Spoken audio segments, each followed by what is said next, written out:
what is the base? That would be my argument, because Okay. and the reason why I go that route instead of, because I don't really like attacking Christianity, and I I don't don't. believe you are. I believe you're searching, and that's fine. Yeah. And I know you're searching for the truth, and we believe as Christians that Jesus Christ is the grace and truth, and that's how he came. If you want to argue, well, there's so many other religions, how do you know which one is true? That was a Mhm. logical fallacy, because you can test other religions to see if they come up Yeah, short. but how many religions do I have to test to find the truth? Oh, you can Can test I add one. something Christianity. If quickly? Christianity is true, everything else is false. Can I add something quickly? I Mhm. think sort of off what Pro's saying about there's so many religions, I think that there's sort of the way that you're looking at your methodology is kind of a bit flawed. That's in my opinion, because instead of going, well, they're all true until I test them and find them to be false, what is better to do is to go, well, they're all false until one demonstrates itself to be true. And That that's way what I you're have done, Mark. I totally agree with that. right. And then that's a way better methodology, because there's sort of the Mormon can just go, well, it's all conspiracy theories against Joseph Smith. It was all just rigged against him. Right. He's actually Yeah, the yeah. real savior. And Yeah. from there you go, but we can show that he destroyed a printing press, and he was doing these scams, and he was doing stone reading to find treasure. And they can just say, Mark, hey, have you ever? yeah. So, have you ever seen the episode of South Park when they do the episode of Mormonism on South Park? Yeah, sure. Yeah. Yeah. I do watching It is one ages of the ago, best. but- I love that episode of South Park. It is one of my favorite episodes sure. of South Park. And But my point to Sky is that Yeah. even if I grant God, and I can grant God, I don't really know what God I would grant, and that is a big problem for me. Right, and then that's actually a good problem. Is it pro-Catholic? What is he talking about? And that brings me to No, that's another Mr. Fro, that we use the Bible, and we use scientific references such as cosmology and astrology and astronomy to see these science. And so you look at science in comparison to the Bible, and then it comes like the time had a beginning. So we use cosmology, which is a scientific principle. Time had a beginning, and in the Bible says 2 Timothy 1:9, time had a beginning. The universe had a beginning. The universe was created from the invisible. Hebrews 11:34. The dimensions of the universe were created. Romans 8:38. The universe is expanding. Job 9:8. The universe is winding down and will wear out. Second law of thermodynamics ensures the universe will run down due to heat, death, and maximum entropy. Psalms 102:25. And the list goes on through scientific evidence in the Bible. That's why it's not any other religion. The Bible is 99% accurate than any other religion. There's no scientific evidence in the Bible. But even there really even is. if I grant that, no, there isn't. What's there happening is you're basically going, okay, so how do we fit the scientific discoveries to the Bible? I've talked at length on what constitutes science, what it actually means to be scientific. It means that you have a process that you follow of testing and evaluation. We can't test to see how they came up with that. And a lot of it seems like interpretation of metaphor. This passage means this scientific thing.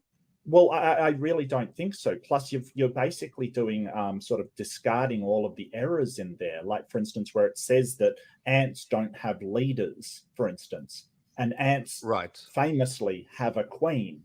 It's not, and the way that sort of the Bible describes the creation of the universe isn't as we understand it, nor the creation, like the formation of the earth. It says that it happened in 6 days, and unless you want to get metaphorical on it, scientifically we know that's not the case. So you're sort of going. I mean, you're. I mean, I don't know. It's like you're going with like the evolution view, which is an erroneous view. Like the creationist is actually a correct view, where we do show that that science is used as a means. I mean, like they use the science as a means to corroborate God's word. But I would really, not all atheists are evolutionists, Robert. Sorry. I understand. I would really like sorry, Robert. like, Robert, yeah. Mark never mentioned evolution. Where did the atheists come in? They all came through. I think he's talking about stellar evolution, right? Which is, most people, when you're talking colloquially, when they say evolution, they're talking about biological or organic evolution, which is fine. Like, I get he means stellar evolution. Wildheart, just to clarify, the whole point is, the whole point is, Robert, the whole point is that when you start to go, well, it's scientific, but we're going to discard the scientific things people have found in order to make the Bible not be incorrect, we're not discarding then anything. it's not scientific anymore. We're not discarding anything. Wait, Can we do what I proposed, Sky, please? Can we do what Sky is basically doing is going back to the Bible, knowing what we know now, and applying everything that applies to the Bible. He's picking out those things, but that doesn't mean that the Bible predicted them or the Bible knew what he was talking about. He's just going out and cherry picking all the things from the Bible that happen to line up with science.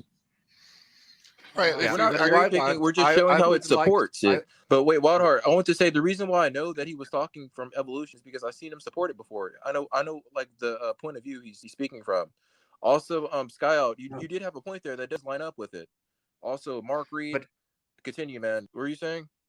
Yeah, no, but I would like to do what I propose to do. Let's talk about one principle at a time. What is the biggest principle in your mind, Sky?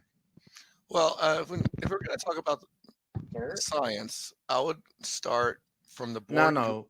Or you talked about the pillars of your belief, and I think my question is, what would you say is your biggest? I have to establish a creator for you first before we jump to a savior for you.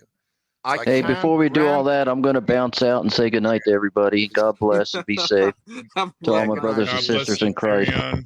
Get you to Sky, a few theistic I can grant you that. I can grant you God. Give me an reason why I should go from God to your brand of Christianity, please. Oh, see, again, we're back to why is it the Christian God, right? Yes, please. Okay, so why is it the Christian God? So, well, there's a biblical answer for that, but go ahead, Robert. Oh yeah, before you answer, I want to say Marie said it's not able to be because ants have no leaders. That's what the Bible says. That's why he said the Christian God could be it. So you're talking about errors in the Bible, and that's an error in the Bible, as well as all of the. But again, I want to talk about the fundamental bits, please. I don't want to be over philosophical about this answer, but it is a philosophical question. Why the Christian God? So many atheists will say that, well, believing your God is the same as people who practice other religions like voodoo, cult, blood magic, or your God is the same as, my God is the same as the great pumpkin or the flying spaghetti monster. Now, this goes into something that's called not properly basic beliefs. This is called I understand that, Sky, but that wasn't my question. My question was, I can grant you God. Now, can you give me a reason why I should go from God to your belief in Christianity? I would say that sin is properly basic and it's non-inferential. In Christianity, we all believe that we are sinners, we fall short of the glory. So that would be my starting point, is that since the fall of Adam, that sin is an inferential, axiomatic, self-evident that we possess the ability to lie. So let's say I grant you sin, okay?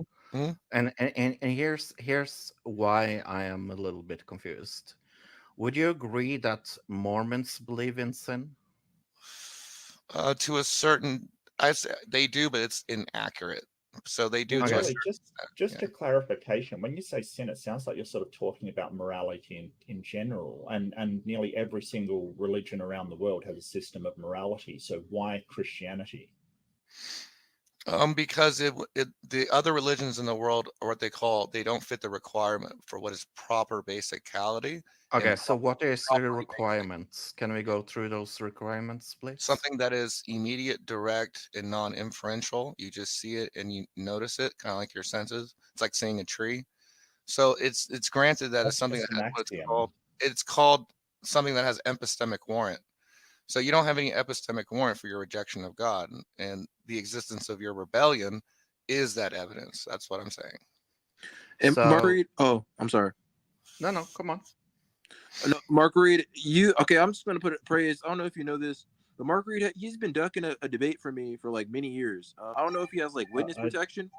Oh, But yeah, shit. he's been What are you ducking talking about? a debate for me for years, I man. don't know who you are. I have no idea who you are. That will be a good reason to duck a debate if he doesn't know. Yeah, Oh my God. email address is up on my email address is up on my YouTube channel. I don't know what, like, if I'm ducking a debate, then I'm doing it the wrong way because my contact details are on my YouTube channel. So either you haven't looked or it hasn't occurred to you to email me. I don't know, but that's definitely over in the field of your problem. So Sky, the thing, the question I'm having is like, how many sects are inside of Christianity is there? I looked this up the other day. It's 45,000 different denominations. So let's go with 5,000. How do I know that 45. your, and I'm 40. talking about your view of Christianity is the correct one, Sky?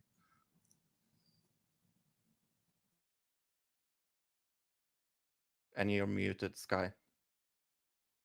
Skyute! Sorry, I had a phone call. Sorry. Okay.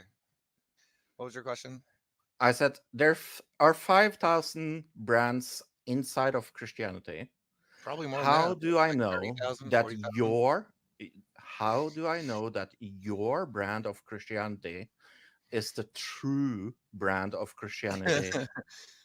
I think you're presupposing that there's just one brand.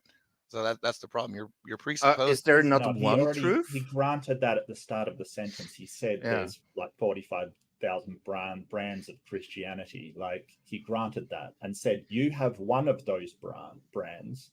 You know, you have one. No. Why is yours the right one? My brand is Calvinism. But again, if a Christian has just the essentials, it does not matter what group you belong to. Okay, so back to the essentials. You said sin was one of the essentials. Well, this little chart I pulled up is basically the essentials that every Christian believes in. Okay, so admit that you have sinned is A, right? Right. Do Mormons admit that they have sinned? That's a logical fallacy, sir. That is a logical fallacy. I'm just asking.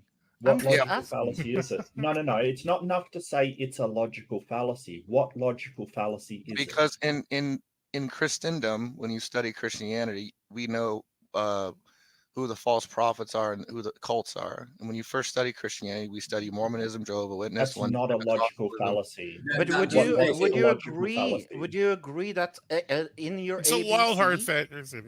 That doesn't make it a logical fallacy just because it exists in Christianity. Name the logical fallacy. Name the logical fallacy. I don't like it fallacy. That's what it is. I don't like it fallacy. But Sky, would you agree that in the ABC that you're showing on screen, I could say that Mormons believe in ABC? Correct. Sure, I'll grant you that. What would be your objection to that? Oh, just something small as well. Somebody said that Mormons don't believe in the Bible, and that's not true. They do. Yeah, they just have the Book of Mormon as well. Like they. You guys are so funny. You think that's the same as our book? That's funny. No, I do. No, I don't. It's not the same. It's just it's like the Muslims believe in the Quran and the Hadith. The Mormons believe in the Bible and the Book of Mormon. No, they're different. We know who wrote the Book of Mormon. Yeah. Right. So if I say that the Mormons believe in ABC, and you say that is the fundamental of Christianity, right? Right. So if I become a Mormon and I go to hell, can I blame you? No, because it was your choice to go to Mormonism. No, because you proved to me that ABC, that was the fundamental in your belief. that's true. Was the only thing I had to believe in. You said I had the only thing I have to believe in is the ABC. You're right. But in Christendom, we don't believe our position is that they are not Christians to begin with. So they could still know the essentials, but they're not in our Reformation or in the true. So group. then the ABC doesn't really count then. It only counts to the ones that are in the Reformation that are not cults. Okay, so how do I know that what you believe? How do I know the difference between Mormonism cult and what you believe? You would have to again go through what they call, for you guys anyways, called evidentialism, where you guys do research. Don't talk about what I do. You don't. No. This is what you have to do as a Christian, as a properly basic belief. We have to study epistemic. So I would say Mormonism doesn't have any epistemic warrant or any epistemic justification. It has no evidence to support it. You said the only thing I had to believe in was the ABC on screen. Yeah, but it's a category error. You're saying I'm in the category of Mormonism. As Christians, we don't believe Mormonism are Christians. No, Sky. No, he's not saying that. You don't understand the question. No, I do. You're saying Mormons are Christians, but no Christians. No, I'm not saying that. I'm saying I asked you how I see the difference between your brand and Mormonism, and you say, "Oh, all you have to do is believe A, B, and C." No. You have to. I said you have to study properly basic beliefs and other beliefs that don't have epistemic warrant or epistemic justification. Well, I don't think that Jesus is properly basic. So properly basic beliefs are one that is self-evident. They're axiomatic. Yeah, they're self-evident as they're experiential to the person. But the problem is that they're not, like when we say properly basic beliefs, we're usually talking about things like the senses or logic or something like that, something that's very axiomatic. I think me and you had this conversation before. Yeah, I think so. But you're sort of talking about your sort of something that you claim to have experienced that other people haven't. So I'm not sure it would count as a properly basic belief. And I still don't understand, and here's what I don't really understand, how I can, even if I grant you God, and you say one of the principles is the ABC principle, your only argument is that, oh, we as Christians, we don't believe that Mormons are Christians. Well, that wouldn't be our only argument. You, again, as Christians or any that is being, what you have said many times. You would have to understand that when I say there's no Mormons are not Christians, there's epistemic warrant and justification for that statement. There's a basis for the statement after studying it. So let's say I take something like gravity, which is properly basic, but I need epistemic warrant of knowledge to understand gravity. Sorry, gravity isn't properly basic. Well, it's self-evident. It's an axiom. It's an axiom. Yeah. Gravity. You don't need evidence or a proof or an argument for gravity to exist. That's not a properly basic belief, though. Gravity. I'm using it as an example of something that's absolute. But I don't think that's let's say basic. I'm incredibly stupid, Sky. Well, just a sec, Fro. I think that your senses are properly basic, but it's your senses as the properly basic belief that would justify gravity. So I don't think that's a basic belief. I think that's something additional that is given to you by your senses. You don't need justification for your senses. I don't think you need justification for gravity. It's just almost the same. Oh, sure you do. But you need justification for gravity? Okay. Well, yeah, like you can go to sort of low gravity areas, right? You can go up in a plane and they can basically cancel out gravity by doing a dip. Like there's areas that your gravity doesn't actually affect you, like off planet. Like you can't say. Well, now you're just talking about the function of how gravity works, but I'm talking about and that's why I'm saying that your senses are the properly basic thing, not gravity. Okay, no, but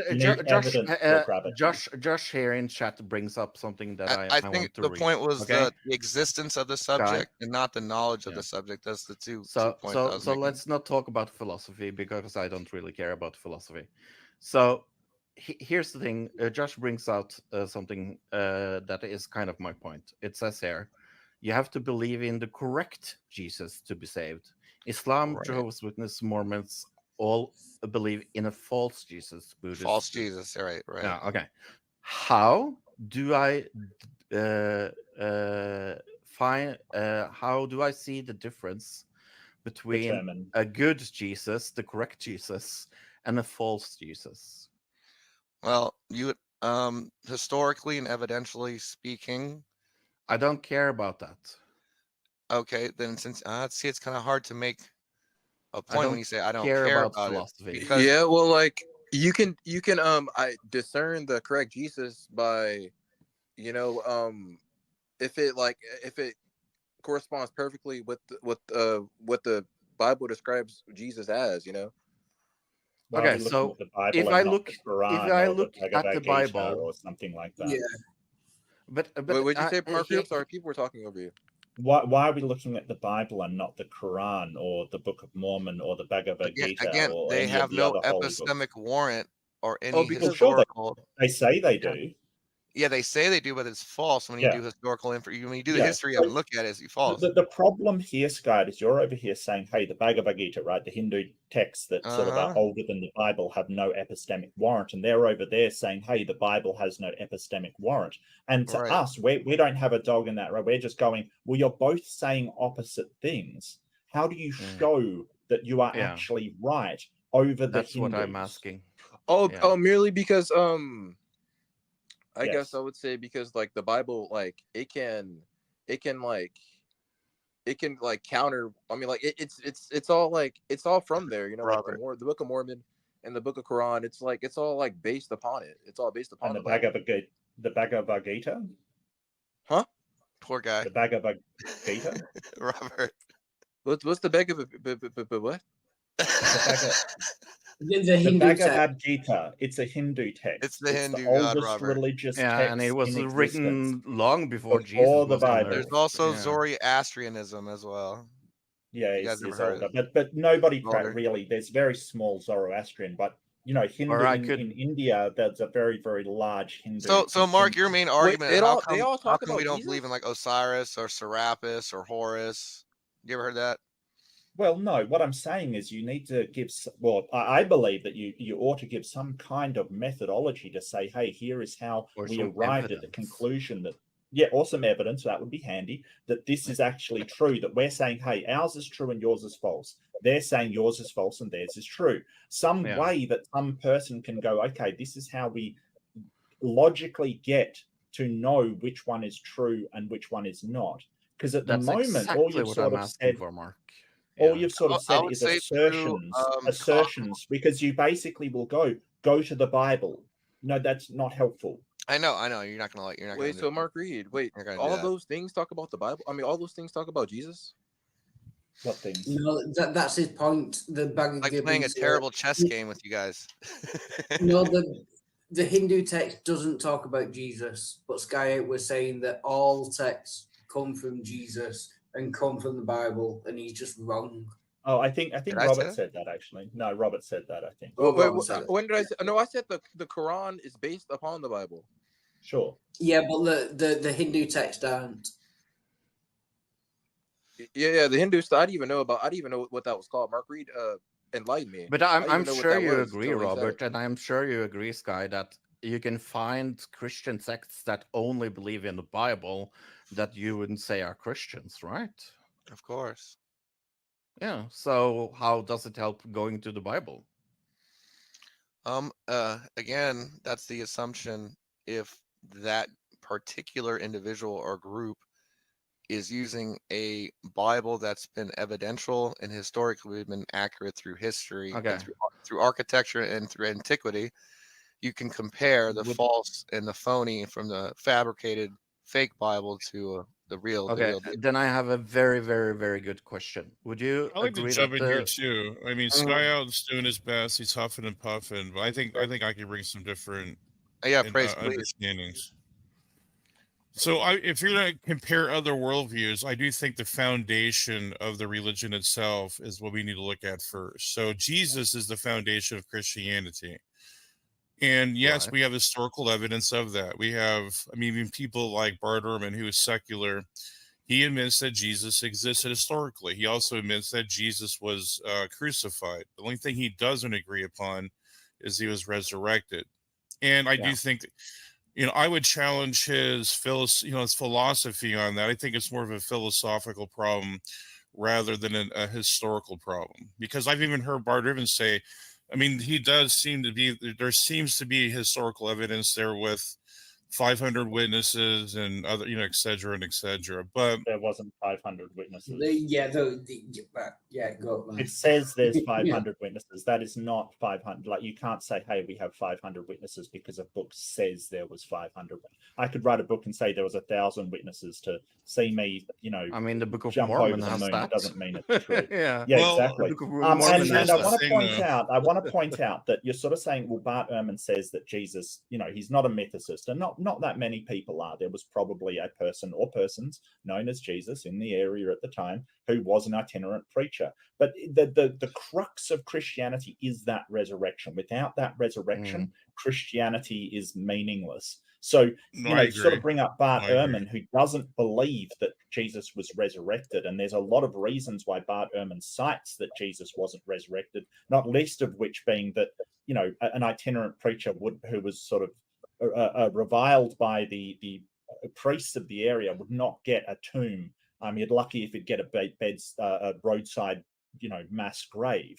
A lot of different evidence to point that didn't actually happen. That's just not even close to being true. I have a question, Brace. The Talmud actually. Bart Ehrman disagrees with you, doesn't he? No, I know, but the reason why Bart Ehrman doesn't believe the resurrection is philosophical. He believes the problem of evil. That's why he doesn't believe the resurrection. It's philosophical. No, there's a lot of reasons Bart Ehrman doesn't believe in I've that. actually listened to what he said. It's not off the historical evidence. Gary Habermas. Gary Habermas destroyed all that. Well, like Bart Ehrman, like you brought up Bart Ehrman as sort of an appeal to an authority and say, well, Bart Ehrman says Jesus lived. Yeah, but Bart Ehrman thinks he's just one of many, though. He bases it upon a number of things, including what we know of the history at the time. And you won't.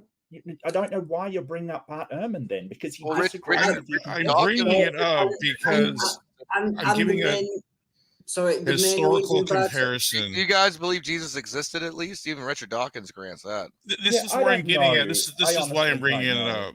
Because I think that's a good question. Hindus can't say that. Sam Harris admits that. The Muslims can't say that they have their historical figure existed. They can't say that. There's no attestation of that. Muhammad. The only religion that has reliable attestation of their historical figure is Christianity, Jesus Christ.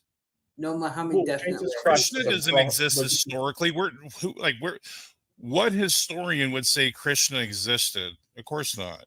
Okay, so that's a straw man, because I never said that I didn't think that Jesus existed. In fact, I think I said the opposite. But that's my point. That's what I'm getting to, Mark. Sky asked a question. Well, Muhammad definitely existed. We've got like instances of him raiding places. He definitely was a historical figure. But very scant. Very scant. Well, we still not have a historical. No, Muhammad. But really, come on, Mark. The consensus viewpoint. I'm just saying the consensus is Jesus existed historically. The main reason that writings from his uncle. I don't. Sorry. The main reason. Look it up on Wikipedia, Mark. He existed historically. Sorry, the main reason that Bart Ehrman doesn't believe that Jesus resurrected is because he knows that historically you cannot prove a miracle. No, it's nothing to do with his. No, it does not. I mean, that's absolutely false. And I listened to the reason why he doesn't believe the resurrection because it's supernatural. He doesn't believe supernatural things exist because of the problem of evil. I've heard him say that. It's a supernatural bias. It doesn't mean it's the only reason, Trace. Just because you've heard him say one reason doesn't mean it's the only reason. He's talked about this at length. But the way that history works is that, if you have an event that's really, really unlikely and is not the norm, like, for instance, Hannibal crossing the Alps on elephants, for instance, you need a lot of evidence in order to prove that. So, the fact that somebody lived, you still need evidence for historically that to be, for you to be sure that is the case. And with Jesus, that isn't a problem. I don't know if he existed. I believe that he does, because let me make my claim really quick. Let me finish. But if you have a claim that is so far above the ordinary, like Hannibal crossed the Alps on elephants, you need more evidence for that. And if you have a claim where somebody had a miracle to come back from the dead, you need a lot of evidence to support that claim, and you just don't have it. We do. I disagree. Like can I ask you a question? There's several criterions, but go ahead. I can do a 3-on-1 with these guys if I went serious. I have a question, Brace. Have you ever seen Pine Creek on YouTube? I've known Doug for about 10 years. I know. So you have. I've been on his channel. He's been on my channel. Yeah, I know Doug really well. Okay, so you have. I'm sure you have heard his way of getting people to understand street epistemology. Yep, I know all about it. Okay, so how would you answer this question? And I'm curious because I really want to know, how do I difference between your brand of Christianity and all other? And I was getting into that. So Christianity is unparalleled historically. You may dispute that. That's fine, but I think we have evidence for that. We can corroborate that. Literally, the reason we're bringing Bart Ehrman up is not for the resurrection, just for the historical part, to prove my point that Christianity is unparalleled, and it's its own echelon of category when it comes to historical evidence. We have also archaeology as well. So we have numerous historical evidences that we can appeal to. Now, as far as the spiritual claims, okay, so I would say that you might not like this either, but I had Gary Habermas on here, and we were talking about NDEs. So we have evidence of supernatural afterlife or post-death activity where they are talking to loved ones, and they all seem to corroborate the general theme of that is a great, awesome, loving spirit, like a creator, a spirit type of being that is loving. And then also many of them see Jesus too. It's a many of them, but I know some aren't. But I would say that sometimes it could be demonic too. I'm not even ruling that out. I think these are previews of heaven, not heaven itself. Well, it depends on their culture. A lot of people in other cultures see iconography for their own religion. So, the Buddhists will see Buddha, and the Hindus will see Shiva the Destroyer. So a lot of the iconography will be what they learnt in their lives. And I want you to remember this, and maybe Gary Habermas should be aware of this. It's not a death experience. It's a near-death experience. The brain never stops operating. So there's they deceased. Near-death they were declared deceased. Are a complete pseudoscience. No, they're not declared deceased. They're not. Yeah, they were. They flatlined. So their brain was dead. Yeah, they declared the doctors declared them brain dead. Send me citations for people who have brains have died and then they've come back to life. Please send me that. Absolutely, I will absolutely give you that. Sure. I don't think you understand medicine, Grace. When the brain dies, that's it. Your brain can survive several minutes afterwards, and then while your heart has stopped pumping and your lungs have stopped going and your other processes have stopped, the brain can survive for a little bit. But once it dies, the cells start to die and it's over. There's no coming back from that. No, by the way, I was on your channel and I couldn't find your email, Mark. It's definitely there. If you go to give me 1 second. I'll just I even became a member. Oh, thank you. If you just go to the banner saying Mark Reid, atheism, him, her, 1.2K, and there's a little arrow on the right hand side, and you click the arrow, it should come up with the about section.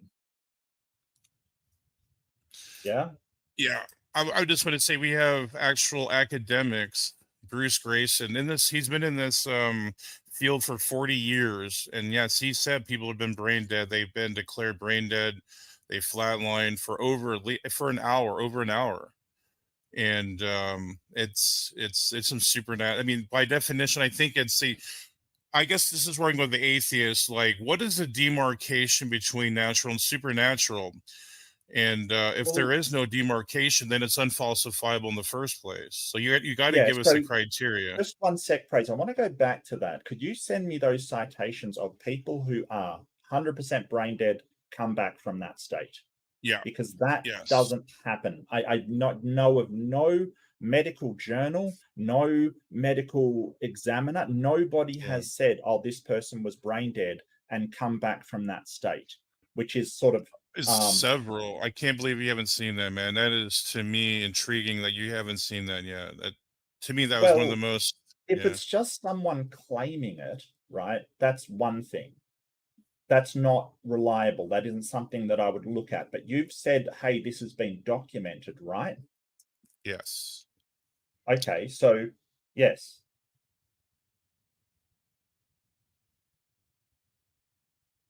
But we're not talking about I'm gonna have to scrounge it up for you. I'll send you email. I can't. I mean, that's hard for me to just find it right now. The link in the moment. Sure. I'll get to you. Not a problem. It's just it doesn't happen. Praise. People don't, like, 5 minutes after they're dead, they're dead. That's it. The brain dies. That's it.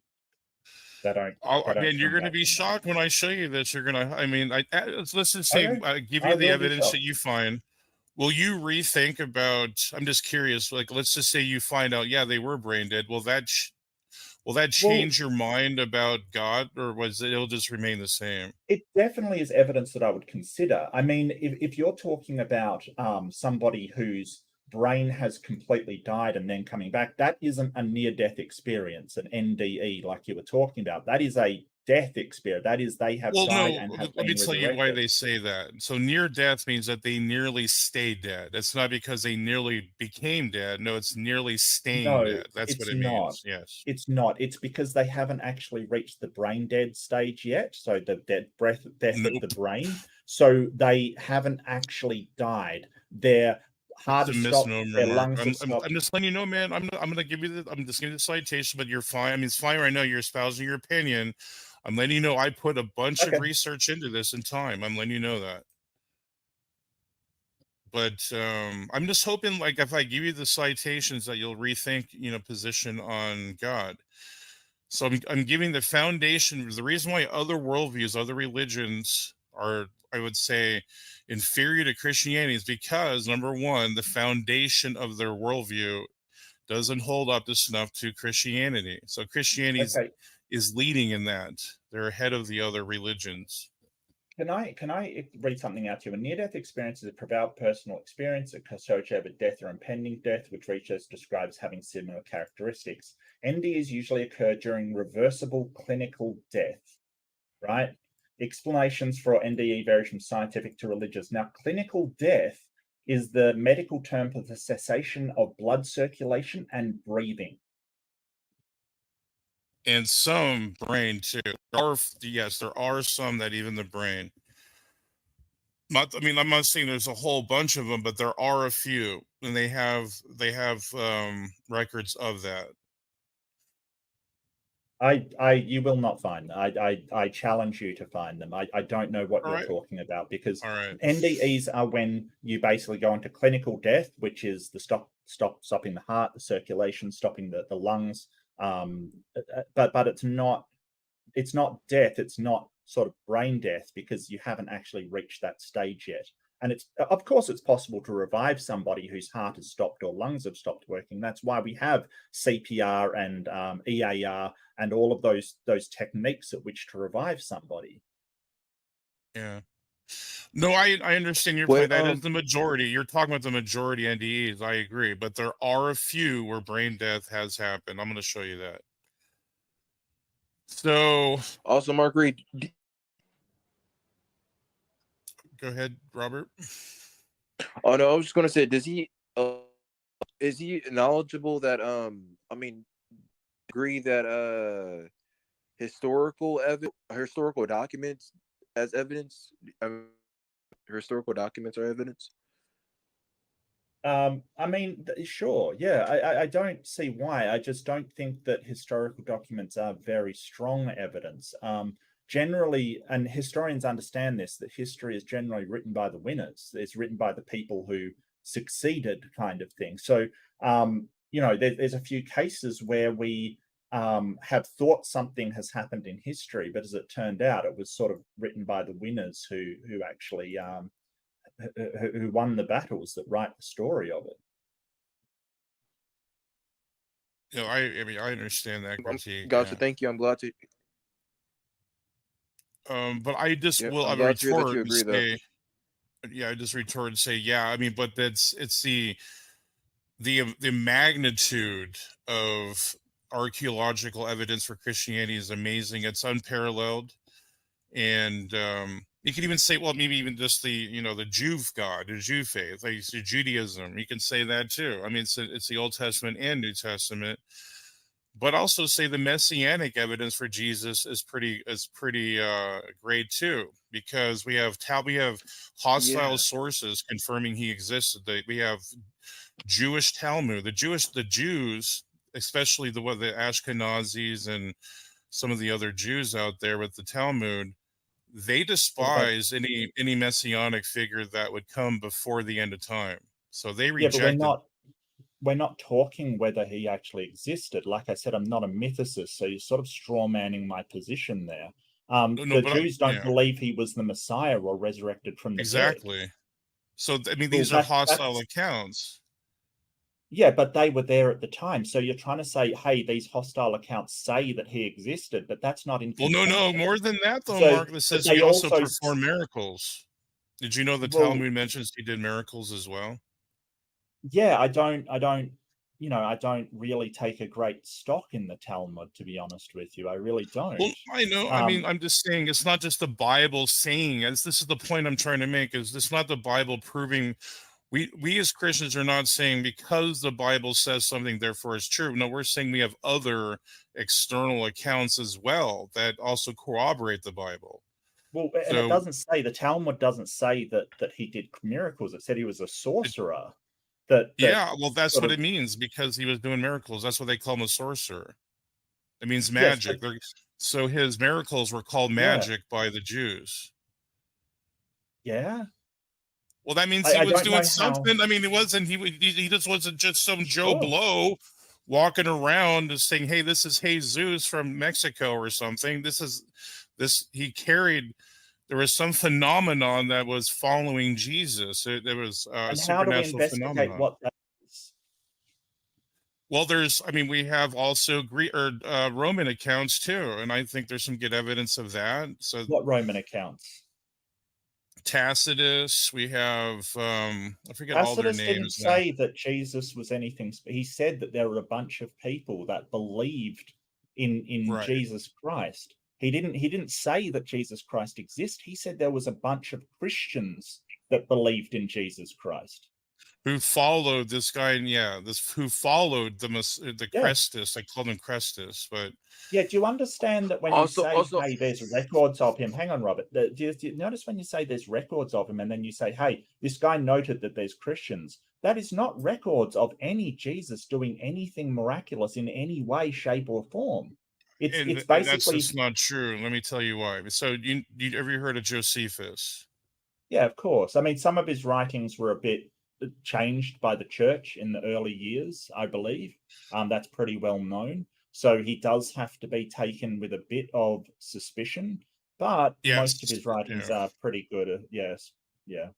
Historians have noted that, and they think there's reasons because he was under like Roman law or under the Roman authority. But did you know he recorded, or he at least wrote about the resurrection?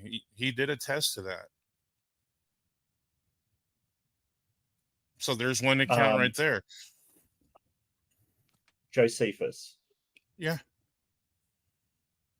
I told Grayson this too, and Grayson was mind blown. He couldn't believe it. I think it said Mark Reid. He was. Hang on a sec. I think it said that he was crucified. No, it's also he resurrected. I'll show you. I'll put it up. You can read it. Also, Mark Reid. Yeah, well, I mean, we don't really know how to find out whether Josephus, that was changed by the early church, or whether he actually was correct at all. I mean, it is good evidence, but how do we tell whether it is true what he wrote? How do we actually investigate that?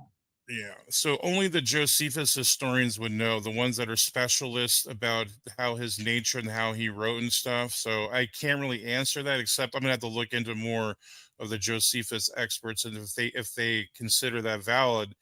And I haven't seen anything yet, anything on YouTube or anything that says he's invalid. So I'm gonna look into that. But right now, I mean, at least surface level, we have an external account of someone it's a non-Christian account of the resurrection. Also, I wanted to say, Mark Reid. So it refers to him as lawful to call him a man. He was the Christ, and there is a reference to a resurrection.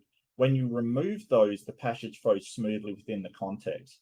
Fits the style of Josephus, isn't likely to be authentic. So that is one of the passages that John P. Meyer, in his reconstruction, Jesus is called a wise man, lawful to call him a man, and he was the Christ, are removed, as is the reference to the resurrection. And according to Ehrman, Meyer's reconstruction is currently the most accepted among scholars. So what you're talking about was added later, because without that section, the writing flows smoothly as it does with all of Josephus's work.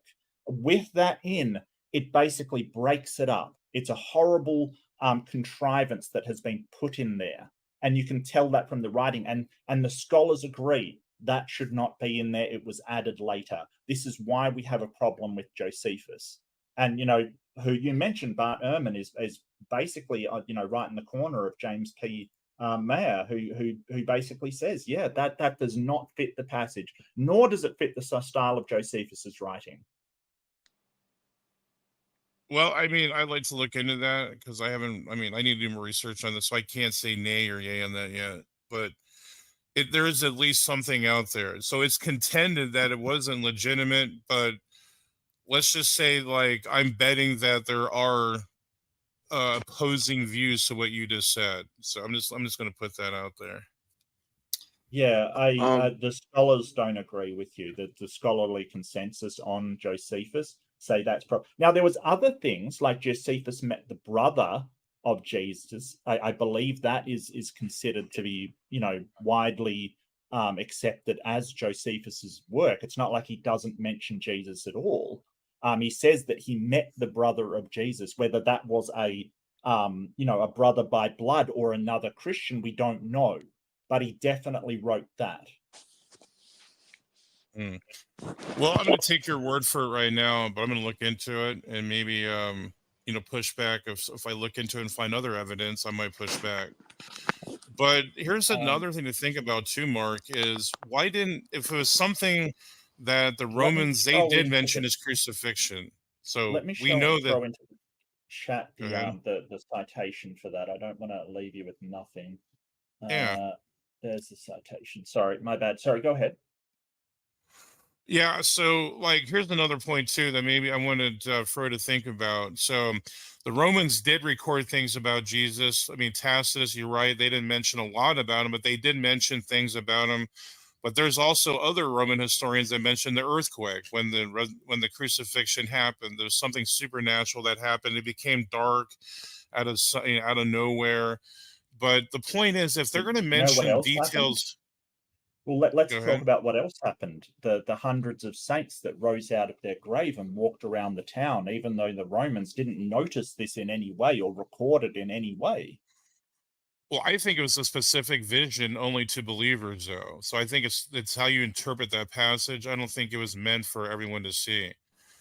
But the point is, hang on a sec. So it says that people rose from their graves and walked around and engaged with other people, because it does say they talked to other people, these risen saints. And this was when the earthquake and thunder apparently happened. And you're saying that was a vision given by God just to believers, that other people wouldn't know about it. Right. I would say there are spirits. I don't even think that this was a resurrection. That's not a resurrection, man. That's nonsense. So you're so far out of the realm of history now. Like, man, when looking at seriously, events, before you poo-poo something, you got to do some theological research on that. So I can give evidence where it's specific only to believers to show that Jesus defeated death. It wasn't a universal revelation to unbelievers, to the Jews and also the Romans there. Like, it wasn't meant for them. It was meant for the Christians. So it was a vision merely. Oh, I'm sorry. And the graves were opened, and many bodies of the saints which slept arose and came out of the graves after his resurrection and went into the holy city and appeared unto many. That's many believers, not many. So that's if what it's in spirits, context there. Why does it say bodies? Like, why does it specifically refer to their physical corporeal forms? It was a vision, so they. So the tombs opened, and then yes, they walked out. Like, it wasn't like they weren't crawling out like zombies or something. That's stupid. So but my point is, sort of post hoc explanation to me. Like, it doesn't fit with what historically. I mean, do you have any scholarship? Come on, Mark. I mean, if you're gonna poo-poo something and say nuh-uh, then you're gonna have to at least understand theology, our book, before you criticize it.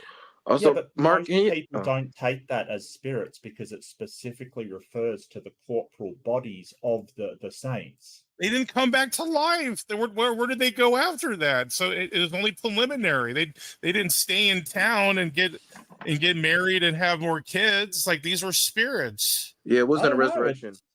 I don't believe any of it happened. I think it's all just somebody making up. I know, stories. But like, you're criticizing something I don't think you even understand, man. But my point is, to get to my main point. What about the earthquake? That actually happened, though. We're talking about the ones that had like lasting effects. How do you know that happened? He just told it. Didn't you just tell him about the earthquake? That's archaeological. Archaeological. So you think that we can tell when an earthquake happened back then, even though the Romans generally recorded earthquakes? I'll show you that. I'll let you read it. I mean, like, I mean, the Bible is like it's a history book. It gives you like the timeline. I mean, they could go back to like the time, the time like written where it happened, right?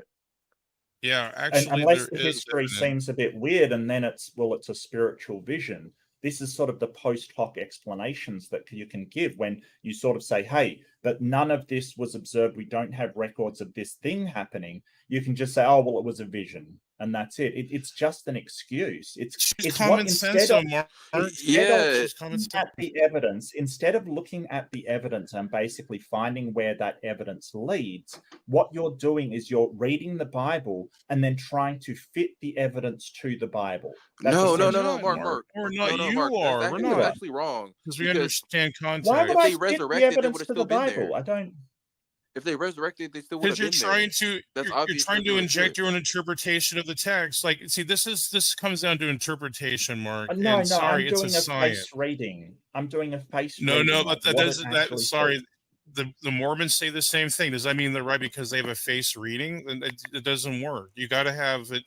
You got to have some type of scholarship. Then someone that has expertise in the Gospel of Matthew. Then, like, give us some type of scholarship or something to supply your viewpoint. You're not even showing anything. You're just giving off the top of your head what you think. That doesn't mean anything. It's not Mark. valid. Also, Mark, you want me to speak on science and evolution and say, oh, evolution isn't true because strawberries the whales, and therefore it's not true? I mean, that's all you're saying, basically. Mark, what? Also, I wanted to say, real quick, Mark. I want to say that there is also external evidence that not even about Jesus, but that corroborates like what God tells us in the Bible, like the supernatural stuff that God tells us in the Bible. Like, you remember in the Bible where it tells us how Herod was eaten by worms and stuff like that. He was struck down by God for exalting himself. Josephus writes about that.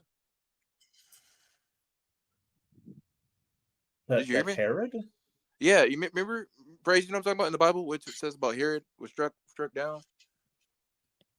Oh yeah, like, yes, that Herod, so that Peter and them are praying that to get released out of prison, and because Herod had him in prison, and Herod was struck down with worms, and he was immediately killed.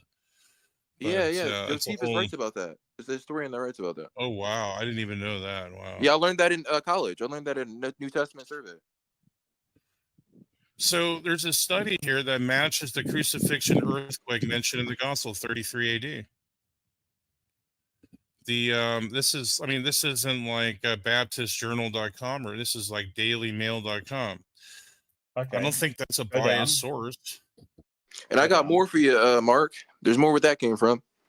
Yeah. Well, I just wanna find out, because this is sort of a news article kind of thing, right? Yeah. So just say there was an earthquake. How does that show that Jesus resurrected? No, it just shows his divinity. It's not about his resurrection. It's about his because Jesus is God. He's God and the Son of God. He's prophet. He's king, and he's priest. Yeah. So how does that show that Jesus resurrected? No, I'm saying it proves his divinity. It proves that he's a prophet. How? Or the Messiah. I think you're trying to say the Messiah. Because he said that. No, it proves his prophet because he foretold the future. Oh, that's right. He did say that. Yeah, he would die and resurrect. Yeah, so he did foretell that. Yeah, he foretold that the earthquake would happen, like the building would get destroyed or something. Are you talking about 70 AD? Yeah, he foretold that the temple would be destroyed. So that is like we do have prophecies we can even validate, which I don't even think secular scholars would deny, that Jesus predicted the fall and sacking of Jerusalem in 70 AD. Also, Mark, one more thing. Jesus, so he also where's foretold the actual study of this? Where's the geologists that looking at this? Jesus also foretold that because the Daily Mail, like that's an Australian thing, I believe. Daily Mail's an Australian thing, and it's kind of like a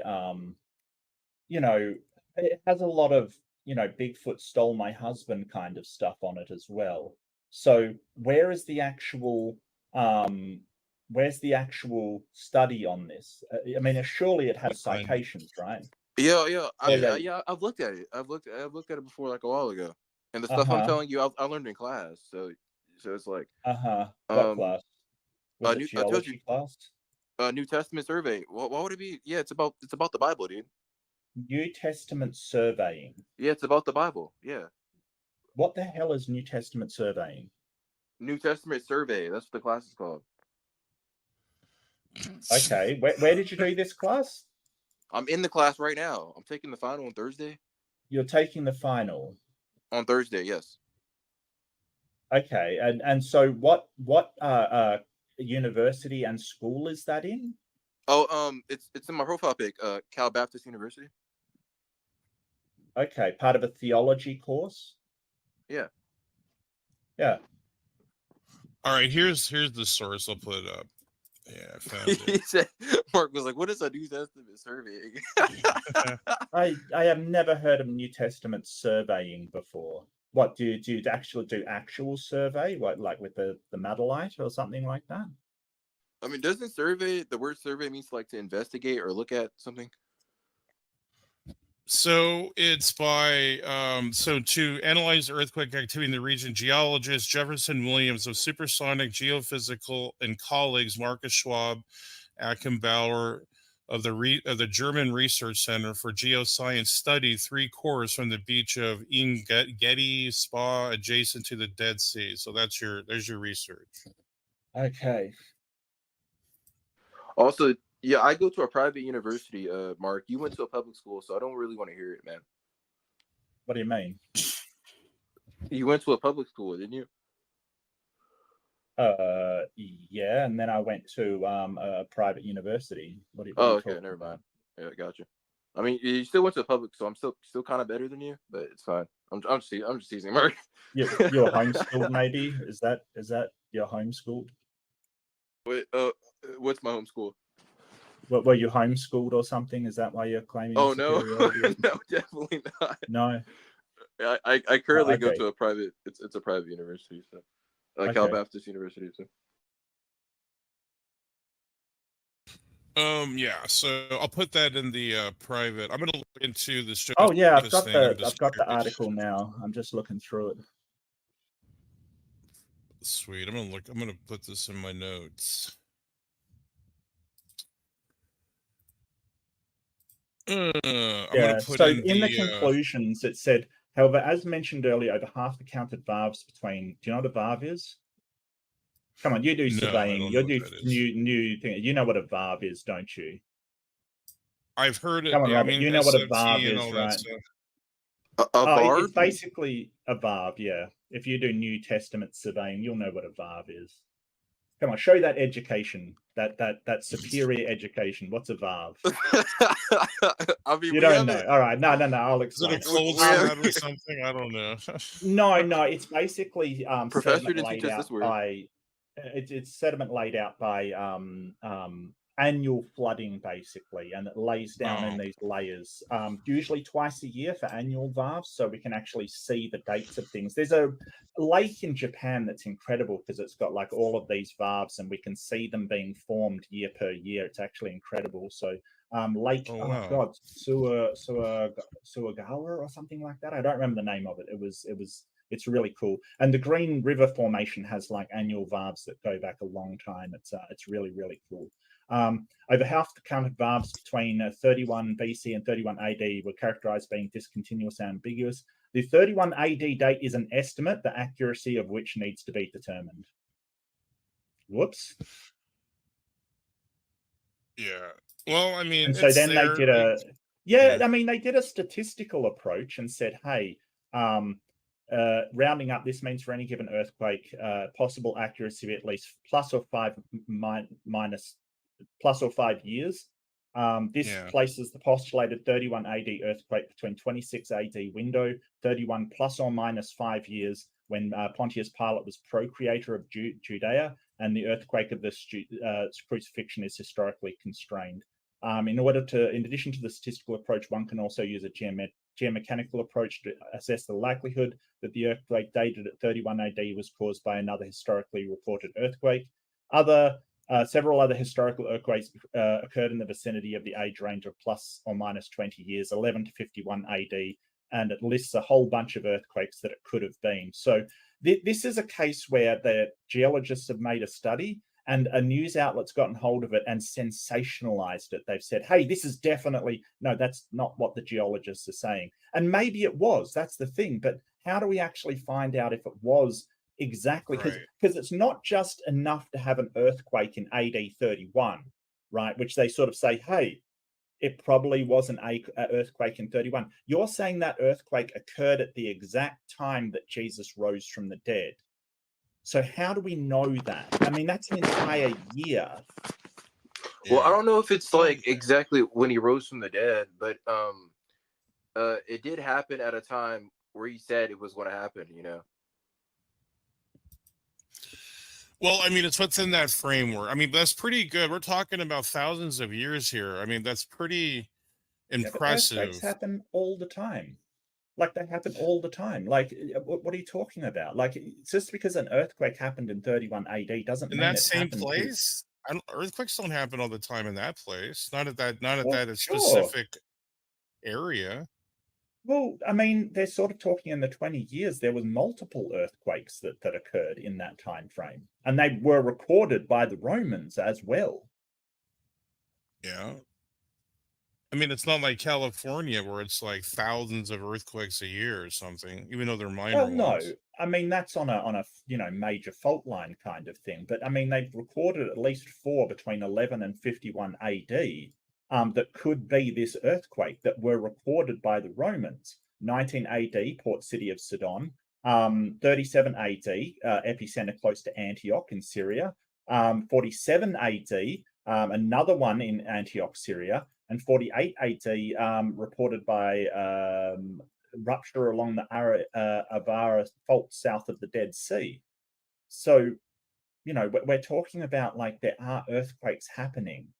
You're sort of going, this one happened. You're like reading a news article and saying, oh, this happened on exactly April this and 31 AD. It has to be the earthquake.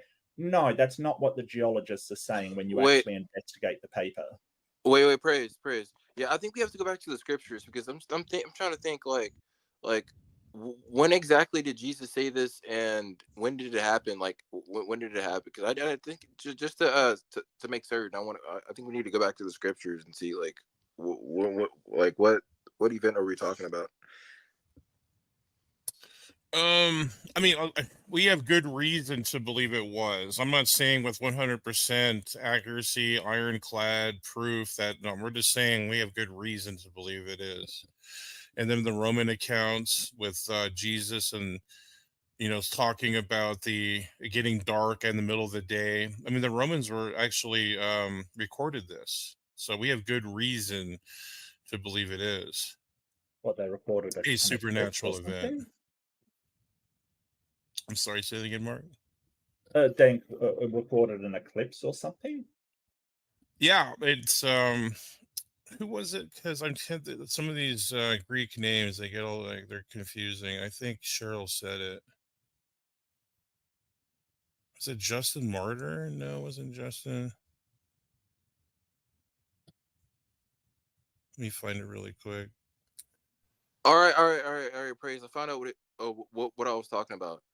Okay, so Pliny the Younger. That's it. So Pliny the Younger, I think, is the one that recorded the it's getting dark in the middle of the day earthquake, because there was an earthquake. Yeah. Also, Praise. I finally found out. So it's when Jesus and John. And I know that Pliny wrote about the eruption of Vesuvius, but I don't know of any writing about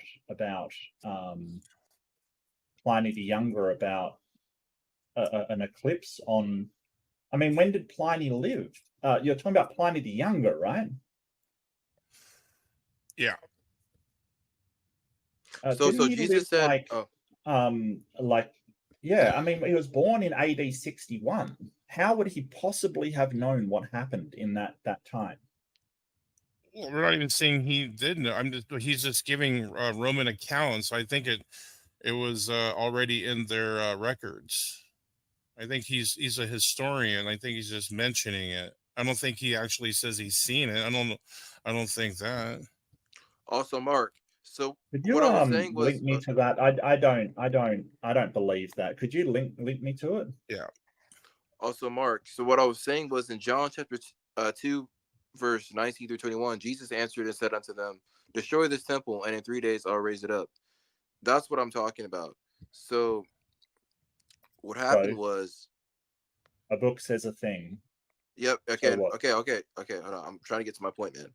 So what happened was the destruction of the temple foretold by Jesus actually happened.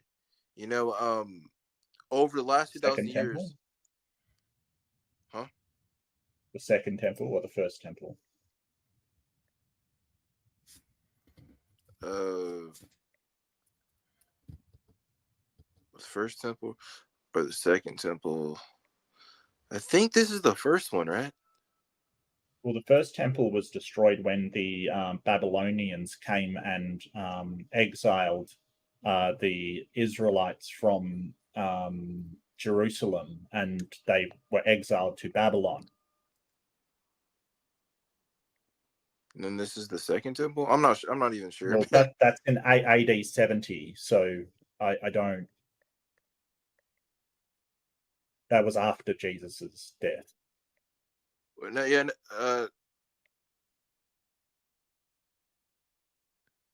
Oh yeah, we do know that in 70 AD, some 37 years of Jesus made the straight in Rome, sacked Jerusalem, and destroyed it. Yeah, the historian Josephus actually witnessed the siege and aftermath and said, "Yeah, hey, I have to go soon. Can I ask Praise 3 questions before I go?" Sorry, yeah. So one of my biggest problems, and I do want to understand this, because I hear a lot of history, and I'm not sure I care about history. The emotional part of being a Christian is something that I hear a lot from people that have been saved. Would you share with me how it felt to be saved? How you knew it was the correct way? Yeah. And this is my personal experience. This is part of my testimony, that when I was seeking God, and I heard what I heard, and I was, you got to hear the word of God. I was seeking him. I felt an incredible light, like this incredible energy. It was a something I can't even explain naturally. In my inward parts, like there's something inward that I felt inward come alive, and it was an incredible spiritual experience. And I've actually felt the Spirit. He's an immaterial creator. He's a spirit. So I felt the Spirit. He is love. And he made it clear that he is love, that he was not there to like condemn me or, you know, to look down on me. He was the opposite. He was there to just build me up and just show his incredible love. So he's an immaterial being. And I felt that. I don't know how to explain it in physical terms. How do I explain something immaterial or non-physical to someone that only knows physical things? I don't know how to explain it. All I know is when I believed and I was searching and hearing the word of God, that he did make himself known to me. And I felt him in a way, it's maybe central, but not really senses. It was something like inward in my spirit, like my spirit came alive. It was like what Jesus says, like it's a regeneration, like something was regenerated inward. And from that point on, my whole life spiritually was focused on God. I didn't care about God too much before that. I could care less. And I don't even know.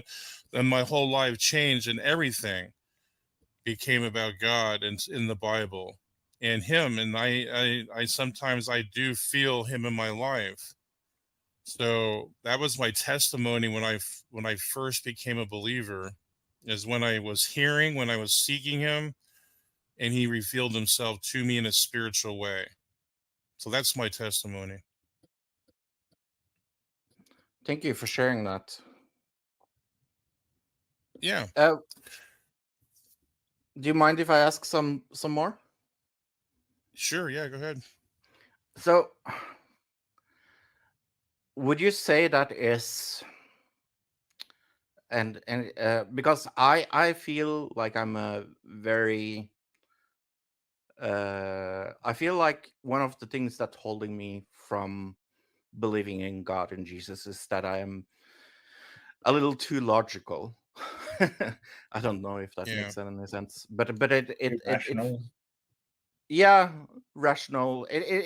I guess I don't trust my feelings as much as other people do, and I see that in a lot of Christian people. They have something that I don't have. That's one of the reasons why I always come back to searching for God, is that I see that they have something that I wish I had, like that faith part. Yeah. So I guess my question is this: how do you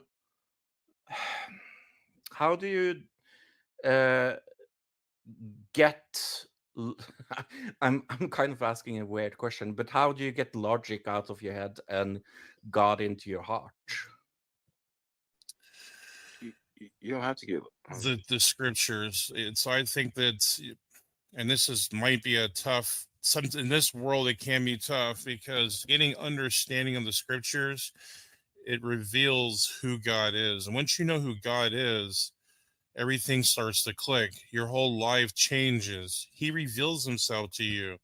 He's an incredible, loving God, and he is a spirit.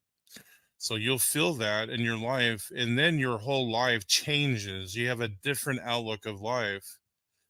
So how do you get that out? Well, I think the scripture will help you change your mind. It's going to get you into a different frame of reference, or a different understanding of what I would say is it's an ideological shift, or paradigmatic shift. It's going to be, your life completely changes how you see things. Like, you don't even see death the same once you experience God in your life. So I would say, firstly, start with the Bible and get oriented in that, and some of these understandings, and maybe sometimes pastors help. Yes, evangelists help, Bible teachers help. That's why you put them out there. The Bible's not meant to be easy, because spiritual things aren't easy to natural people like us. And see, we have these natural inclinations about reality. So how would a eternal, immaterial being even give us some of these understandings? It's hard for us to even digest this stuff. Well, as you grow, that's part of the whole process, is growing. You trust. The more you get immersed into it, the more you trust, and the more God even gets into your life, and you'll see how God gets into your life. So how do we get out of that natural, logical, like this evidentialist, empirical? Because Mark's like that too. He's very empirical with the way he approaches things, which isn't a bad thing. But once you change that way of thinking, I think it starts with Scripture, and then I think it'll all click into place for you. Hopefully that answered your question. Yeah, it kind of did. I think one of the puzzle pieces that are missing, at least for me, is that I feel like every time I go this route, the biggest wall that I just can't jump over is that it needs to be 110% logical. And that's a problem. I kind of like to quote William Lane Craig in that case and see if this runs by you. He sort of says that if the epistemic bar is too high, just lower the bar. And I've got a huge problem with that, because if you're looking to be correct about something, if you're looking to be, have the truth, when you encounter the epistemic bar, you should get evidence to overcome the bar, not lower the bar so you can get over it. So I'm really sorry, Praise. It sounds like to me that you're alongside William Lane Craig of, well, keep reading the scriptures and lower that bar of epistemic justification in order to warrant your belief. Well, I do this. No, I wasn't saying that the Bible will give you justification for everything, because I do think science is an important tool for humans, and I even think that's even undergirded by God. That when we get into an ultimate metaphysic, I do think for anything to justify, we use the laws of logic. So how do you even ground, or how would you account for the laws of logic as a naturalist? I don't see how you can. So I don't lower it. I'm just saying that gets you off in the right direction. That's all I'm saying. I wasn't saying that was the end all be all. So I have had a long history in faith. Like, for me, it started with actually watching the movie The Prince of Egypt. It is the movie that I have seen the most times, actually, in my entire life. I love that movie. And I have a question, though, if you'll indulge me. I do have a question, Fro. I really would like to know, what do you think you're missing that Christians have that you don't? I would say faith. Faith? What do you mean by that? That's an incredible thing. I mean, believing in something that's outside of myself, I guess. What, so you don't believe in the world around you, or I mean, like something supernatural. I guess I define it by. Yeah, I think supernatural is loosely sort of defined, but I mean that's fair enough. I just, if you sort of mean a purpose or something greater than yourself kind of thing, I guess sort of.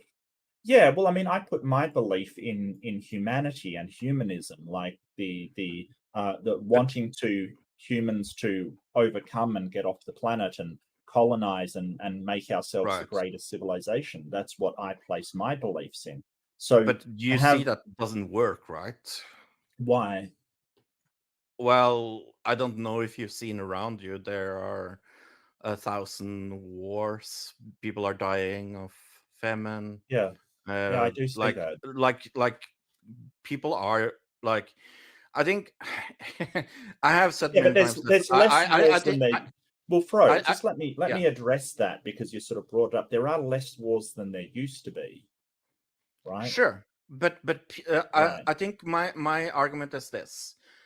I think the problem of evil talks against atheism, not for atheism. Why is that? Because if there are evil and we as human create evil, that there need to be consequences for that evil, or it doesn't matter. Okay, so that's an argument from consequences, right? So you're basically saying, hey, it would be better if there was consequences. Like, it is unsettling to think that there is no objective good or evil. Therefore, it must be that there is objective evil. And what that Wouldn't is you an agree argument there's from objective evil? Subjective, sure. Yeah, But I don't think like there Hitler. is objective. Oh, sure. And I consider Hitler to be very evil. It's just, I don't think there are objective morals out there. And if you sort of say, there has to be. How do you know? Because there is objective evil out there. That's a tautology. You're just saying, I know there's objective evil because there's objective evil. How do you know there's objective evil? You agree that Hitler is evil, right? Sure. Yeah. Yeah, but I mean, we're going into morality, but I'm a meta-ethical subjectivist, right? So I say, hey, I have no clue what that is. Okay, so I basically say, hey, it's like if you have a game of chess, right? There's things that you say, hey, this is an illegal move. You can't do that move. But there's no reason why the rules of chess have to be the rules of chess. Okay, it's just I understand that. Yeah, no, it's a man-made thing. Yeah, chess is a man-made thing. And and some people say sort of, well, then they don't matter, and it's like, well, we know laws are subjective because they vary in each country, and we can make them up or change them however we want. Exactly. But they are Norwegian law and Dutch law is not the same thing. Yeah. Right, they're very meaningful. So if I agree with you, Fro, that humanity and human well-being and our human societies and the well-being of human societies are important, then we can make some I mean, I won't say objective, because that we're still agreeing it's intersubjective, it's subjective between the two of us agreeing on it, but we can make some designations as to what is good for well-being and what is bad for well-being of humans. But that has never worked. Yeah, we have tried that so many times. It's just a social survey, Mark. Just it doesn't amount to anything. look at communism, look at socialism. Sure. I live in one of the most expensive countries in the world. I live in one of the best socialist countries in the world. Like Norway is highest on many things when it comes to happiness index and things like that. Even though we have people here in Norway that is dying of starving, how the frick is that not a problem?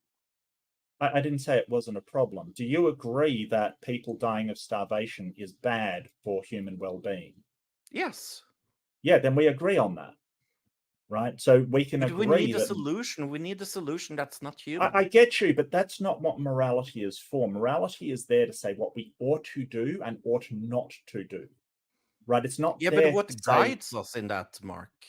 Sure, whatever is good for that human well-being. So any action which solves that hunger problem. I understand that. But nobody agrees on morality, even with all of them claiming it to be objective. That's the problem. All these religions claim for it to be objective, and so do secular people. They claim for it to be objective, and they still don't agree on morality. Yeah, but that's why Christianity works. What works? That's why Christianity works. It doesn't. They're all fighting against one another. Of course they do. Not on the but moral, the essential front, that's in there. Oh, Echo, God bless. Like, for example, like one of when Jesus is asked, like, what is the most important law? Like, he says, believe in God and love thy neighbor. Who the frick is loving their neighbor in our world right now? I don't know. I am. But you see the Israel-Palestine conflict. They are neighbors. Sure. Do they love each other? Well, half of them aren't even Christian, so I don't know what you're talking about there. And they both claim to have objective morality, Fro.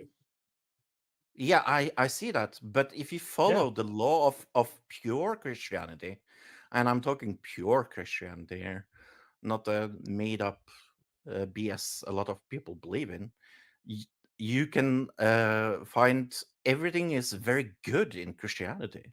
Can you find something? Why did the Inquisition happen then? Why did the forced conversion of natives? That's Inquisition is not Hold on, Fro. You say it's people, Mark, but you know that's better than that. Come on now. Veckle, stop. Just stop interrupting. Don't bring up you can blame it when you look at any moral. Veckle, shut up. Veckle, shut up. When you look at any moral system, you can say, hey, it is the people that is doing it. Any moral system, you can do that. No matter how good it is, no matter how expertly fine-tuned it is, no matter how, in theory, awesome it is, you can always say, hey, that's the people doing it. Yeah, but that's Christianity. Okay, but Christianity in a sentence is pure love. Would you agree to that? I don't think so. I think the major tenet of Christianity is that Jesus rose from the dead to forgive us for our sins. Yeah, but that is a way of showing the pure love. As humans, we do things that are wrong. Like, I personally don't believe in sin, but I do believe that I have done things that is wrong against other human beings. Sure. Who hasn't? And I'm sure you're not an angel either. Like, you have probably stolen or told a lie. Sure. Yeah. So you how sinner, do you Mark, solve you that sinner, problem? you. I how don't do you need solve that problem. Well, I need to make amends to the person that I've hurt, not, sort of have some imaginary friend forgive me. Well, I mean, if there is a moral governor, you've broken his laws. Sure. So I'm just saying, man. Yeah. Yeah, so but I don't think a perfect moral governor would care if I believe in him or not. I think that a perfect moral governor would understand that if I've made amends and I'm sorry for what I've done, then I should be forgiven, regardless whether I do the mere thing of believing in him or not, especially since he won't trusting in him. You can trust him. And this is what I think he's getting at, is Fro's getting at. You don't want to trust in yourself. There's a point where you can trust in yourself so much, Mark. There's going to be a point, if you look outside of yourself, people benefit from not trusting in themselves so much. But there's the problem. Into a higher power. Whether you're forgiven or not isn't dependent on whether you actually are making amends to the person. You can do nothing for the person that you've harmed. What actually counts is whether you apologize to God or not the person that you've wronged. No, nowhere does it say in the Bible. No, actually, the Bible says to make amends with those who you cross. So it's both. I would say it's not one or the other. Will you still get into heaven if you don't? If you just apologize to God and believe in God, will you get to heaven? Yeah. And if you really, make it up to the person that you've harmed and make amends and get them to forgive you by doing good things, but you don't believe in God, are you going to heaven? Well, you need the gift. You need to have the imputed righteousness of Christ. You're going to be judged on your own righteousness. You fail. I'll take that as a no. Short. Yeah, I'll take that as a no. You fall short. Yeah. Yeah. So that's. But the thing is, Mark. Hang on. Let me finish. Let me finish. That's the problem. That good people who try to do good in this world go to hell for simply not believing in the right God. There's Hindus that are going to go to hell because they just didn't believe in the right God. And you're claiming this is a perfect moral being. It's kind of weird. Yeah. Can you debunk it? But here's my problem, and I think prove it. No. Can you debunk it though? Because you no. Can you prove it? I want to know why is it a problem. Can you prove We've already proven in 70 AD. But why is it a problem that God you haven't proven anything? Nice people to hell. Why is it a problem? Yeah, because the whole point is that you don't believe things that haven't been demonstrated, and nobody's demonstrated that after you die you go to hell. Nobody's demonstrated. But I can demonstrate there's evil. If we demonstrate God, then the Christian world, we already know. I can demonstrate evil. Do you agree to that, Mark? There is no one. I think you can demonstrate bad things according to what you consider to be evil. Sure. Okay. Would you? And we would agree. And you know what? We might agree on what is evil, and in fact, the entire population of humans may agree that it is evil because it is so fundamentally against human nature. But I don't think there's anything objective in the universe to say, hey, that can't happen because it's evil. I think that is from our perspective as being humans. I understand that. But do you agree that love thy neighbor is a good principle? Oh, yeah, sure. Okay. So I think there's a lot of good principles in Christianity. There are a lot of good principles. There's also some awful ones, so like slavery. But you're speaking subjectively when you say that, though, right, Mark? More that you sort of, if you look at someone with lust in your heart, you've committed a sin, and you're and the stoning and the I can believe that. I can believe that you look at someone, you committed sin. Yeah, I don't think that's other people. He's speaking subjectively when he makes those comments. He's speaking subjectively when he makes those. No, I'm I don't really care. I don't really care about I like argument from philosophy that gives me almost nothing, because I feel like if we talk about philosophy, we can go back and forward. It's okay to have these agreements. For me, it's very important that I believe things that are factual, but also I need something to punish people that have do awful things. I don't believe that Hitler has. What are you basing that on, Fro? What are you basing that on, Fro? Sorry? How are you determining what someone does is evil or not? Like, you going by your own opinion? You're going by some form of conventionalism? What do you like? I don't know. I believe it from my principles. Sounds like moral intuition to me, like the intuitive. Yeah, that's what it sounds like. Right, and this is wrong. Yeah, sure. Yeah. So you don't go by God. God is not your ultimate arbiter, right? No. In your worldview. No. Oh, okay. That's why it sounds like what you're saying. But you're saying Christianity works, though, or something like that, right? Is it? I can see that Christianity works. Yeah. Yeah. Well, I mean, it works for some. I mean, you look at the Cathars. And I wish it worked for me. Yeah, I get that. And, sort of the idea that, hey, I would like there to be a divine lawgiver that's going to right all wrongs and put to good everything. Yeah, no, I get that. But that doesn't mean... But again, that's what we call the argument from consequence. It's sort of saying, hey, that would be good if that happened, so therefore it's true. It is real, though, Fro. Don't let this guy contaminate you. Yo, Mark, I have a question for you, though, Mark. Yeah, it's just a logical fallacy. It's sort of saying, well, it'd be great if I won. Hey, Mark, let's go back to 70 AD. I'm not done with you. Well, hold on. No. We're asking one more question. I think this is a very interesting discussion, because here's the thing: is like, I'm a different kind of atheist than you. I can see that, Mark. You're a different kind of girl. I got you. Sorry. You're a different kind of girl. I got you. Yes, I'm not meaning that insultingly. It's just a joke. Yes, yeah. No, but and the reason why I want to believe in Christianity is because it gives a perfect solution. A hope. Yeah. Well, yeah. I don't think it's perfect. I think that the Christianity and sort of the churches have done a whole lot of harm coming up here. It's why, the Catholic Church, for instance, they've apologized for all these things they've done wrong through the history. But that's, again, humanity. Humans. That's nothing to do with God. I understand that. But you're sort of saying, but hold on a second, Fro. You're sort of saying it works. And then you've pointed out that, hey, because humans are involved in this thing, it doesn't work. And you're right. But that means the problem, that Christianity doesn't solve the problem of humanity. So it doesn't work. Doesn't it? because no morality is going to fix all of our problems. It just isn't, because there's people that will not follow that morality. There's schisms away from that is a that people well, problem, bro, not let a me finish. morality Let me problem. finish. Let me finish. Let me finish. Yeah. There's schisms away from that moral system, and then they'll believe their own thing.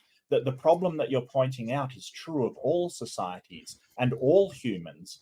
And Christianity doesn't solve that problem. It just has a carrot and stick approach to say, hey, you know, if you're bad, we're going to beat you and send you to hell. If you're good, you're going to get this reward of heaven. But it doesn't actually show that that's true. No one is good. No one deserves heaven. Wait, I'm a little confused because it sounds like you're making a conflation between the adherence of this mindset versus the system in and of itself. I mean, we can say Christianity is good and it does work, but the reason why we see continuous opposition to the system is because of mankind.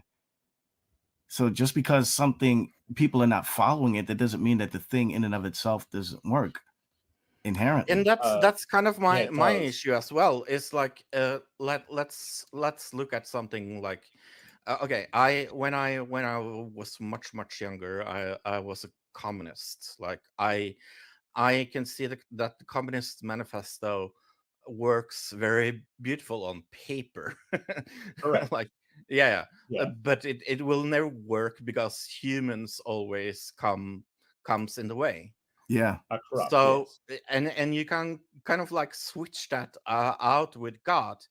You can almost say that the problem with Christianity is Christians, and I know that's kind of a bad thing to say to Christians, but it's kind of true. The same is true for communism. The problem with communism is communist. The problem with democracy is you know. Mark, I have a question for you, man. These problems. Well, just 1 sec. I do want to just sort of say to Fro that all of these systems have these problems, and we kind of have updated, you know, and I feel the same about communism. It looks good on paper. It doesn't work. It leads to totalitarianism. That's where it leads, just like fascism leads to totalitarianism. And so we're sort of updating our systems, and now we're onto the great experiment of democracy. And they've gotten better over the time. Like a common saying is the worst system. Democracy is the worst system ever made, except for every other system that has come before it. So it's a line of progression where we're making these systems better, but sort of appealing to something that has failed to lead and sort of done horrible things in the past is not a solution. Can you say a little more about that? I'm not sure I understood. Well, the Catholic Church used to be the authority. Christianity used to be the authority. They actually gave divine right to kings. They approved who was in power and who wasn't, and essentially they were like a power behind the throne. This led to things like the Inquisitions, like witch burning, like all of this horrible stuff. The Cathars being ruthlessly massacred because they were blasphemous to one side's opinion of what the truth was. And that's why we talk about schisms and the Puritarians versus the Quakers, you know, them slaughtering the Quakers, which sort of led to America's sort of secularism and not supporting any one branch of Christianity. So, like these systems, and you're right, it is the people in them. But here's the thing is, sorry. We have to start thinking about more modern and more better ways to put down moral systems than just what has failed in the past. Right, but here's the thing: I have read the Communist Manifesto. I have read Scientology belief. I have read the Book of Mormon. I have read the Quran. What it comes back to for me is always this aching feeling that there's something more correct in Christianity. And the reason why I say that is it feels like every time I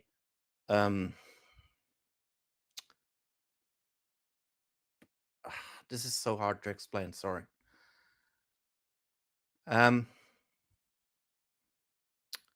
I see that Christianity works in a way that none of the other things work. Well, I mean, it's different. It relies on sort of very stringent rules that it tells you you're going to be punished or rewarded after death. That's very different than sort of secular morality, sure, but I don't think it's more effective because it doesn't seem to stop a lot of Christians doing the wrong thing. Like the majority of prisoners in the US are Christians. They break the law probably more than secular people. Well, first of all, just atheists. because people claim to be, just because people have a Christian label or claim to be Christian doesn't mean that they are Christian. Second, they're still human. They make mistakes. Third, you still haven't addressed the 70 AD argument. Fourth, you kind of look like Dr. Eggman. Five, I'm just teasing, Mark. So you're that beautiful, was man. A lot of gish gallop. I'll certainly address every single one. So firstly, I mean, they say okay, but I really have to go. So my it was really good to talk to you, Reid. Yeah, but I think my final point is this: I want to believe because I see it gives people hope. I see that it gives people something to cling onto in hard times. I see that it gives people purpose. And I have read the Secular Humanist Manifesto, and I just don't see that in humanism. I don't see that in atheism. I do see that in Christianity, and that's maybe my biggest problem, is that I can see that it works. I just wish it fit in with my logical sense. I wish it fit into me asking hard questions, because when I ask those hard questions, where the wall becomes too big for me, I never gotten an answer that has gotten me over the wall. Yeah, I get you. I mean? I totally understand where you're coming from. It would be nice if a God existed, sure. Yeah. Okay. He does. Thank you. Yeah, God bless, bro. And yeah, man, I'll pray for you, man. God transcends logic. Prayers out to our buddy tonight, Fro. So prayers out to you, man. It was a really good discussion, and maybe we can have more of these in the future. Yeah, I will definitely come back. And I've sent you an email, Mark, so look for that. Oh, thank you. Yeah, it's definitely on there, right? And you did find it. Yeah, I found it after searching very well. Maybe it's just too buried or something. Maybe I should just put it on. It's a little bit buried. You should have it on your profile almost. Yeah, probably. The problem then is people. Well, if you don't have the show email, like in the tick box for the robot, people will scour YouTube. With a bot, and they'll get lists of email addresses to send stuff. So that's not a good idea. I understand that. That's the only reason it's not up there, and why you have to do the "I'm not a robot" thing to actually get in. Okay, I didn't know that, so thanks for taking a look. Yeah, no worries at all.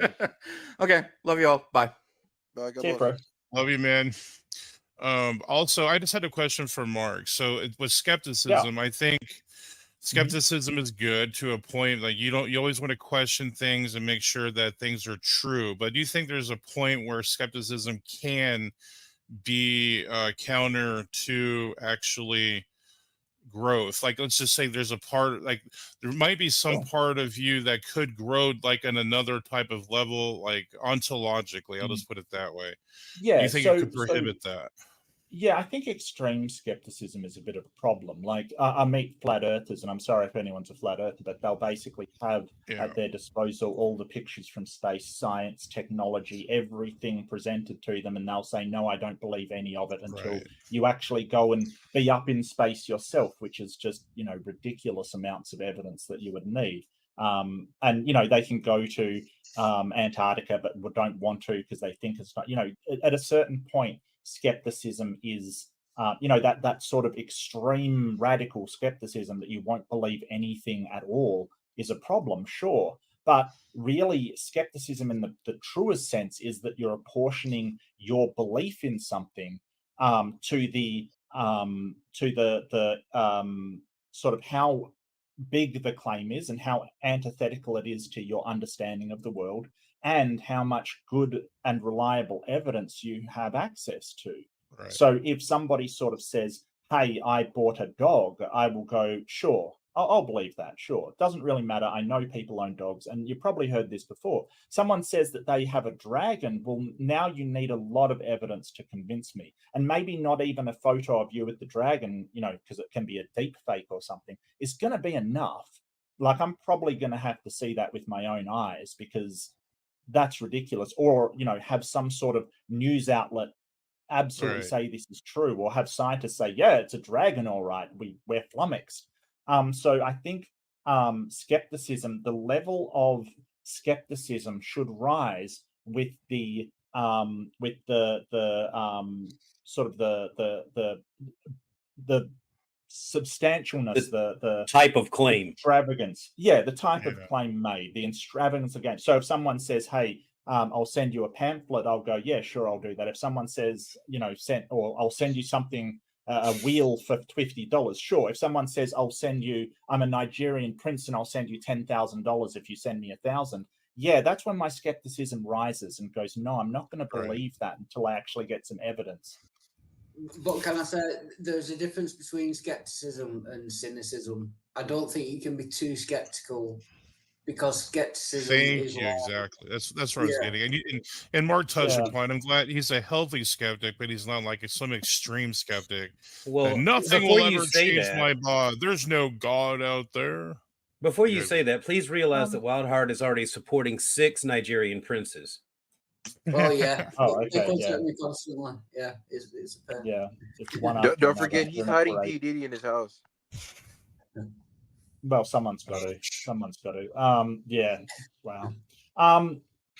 Yeah, and sort of, so when it comes to, and we sort of also talk about explanatory power versus explanatory scope, and that's sort of something with high explanatory power can explain exactly the working mechanisms of something. So I don't know anything about cars, right? If I'm going to describe how an engine works, it's going to be internal combustion pistons or something, you know, that's for the combustion engine. Electrical, it's probably some sort of dynamo, you know, I wouldn't have a lot of explanatory power. A mechanic may have a lot of explanatory power behind their explanation, you know, sort of. I mean, I can't do it because I'm not a mechanic, but they would be able to explain the inner workings of it. Scope is how much it explains. So if I sort of chalk all of the wildfires up to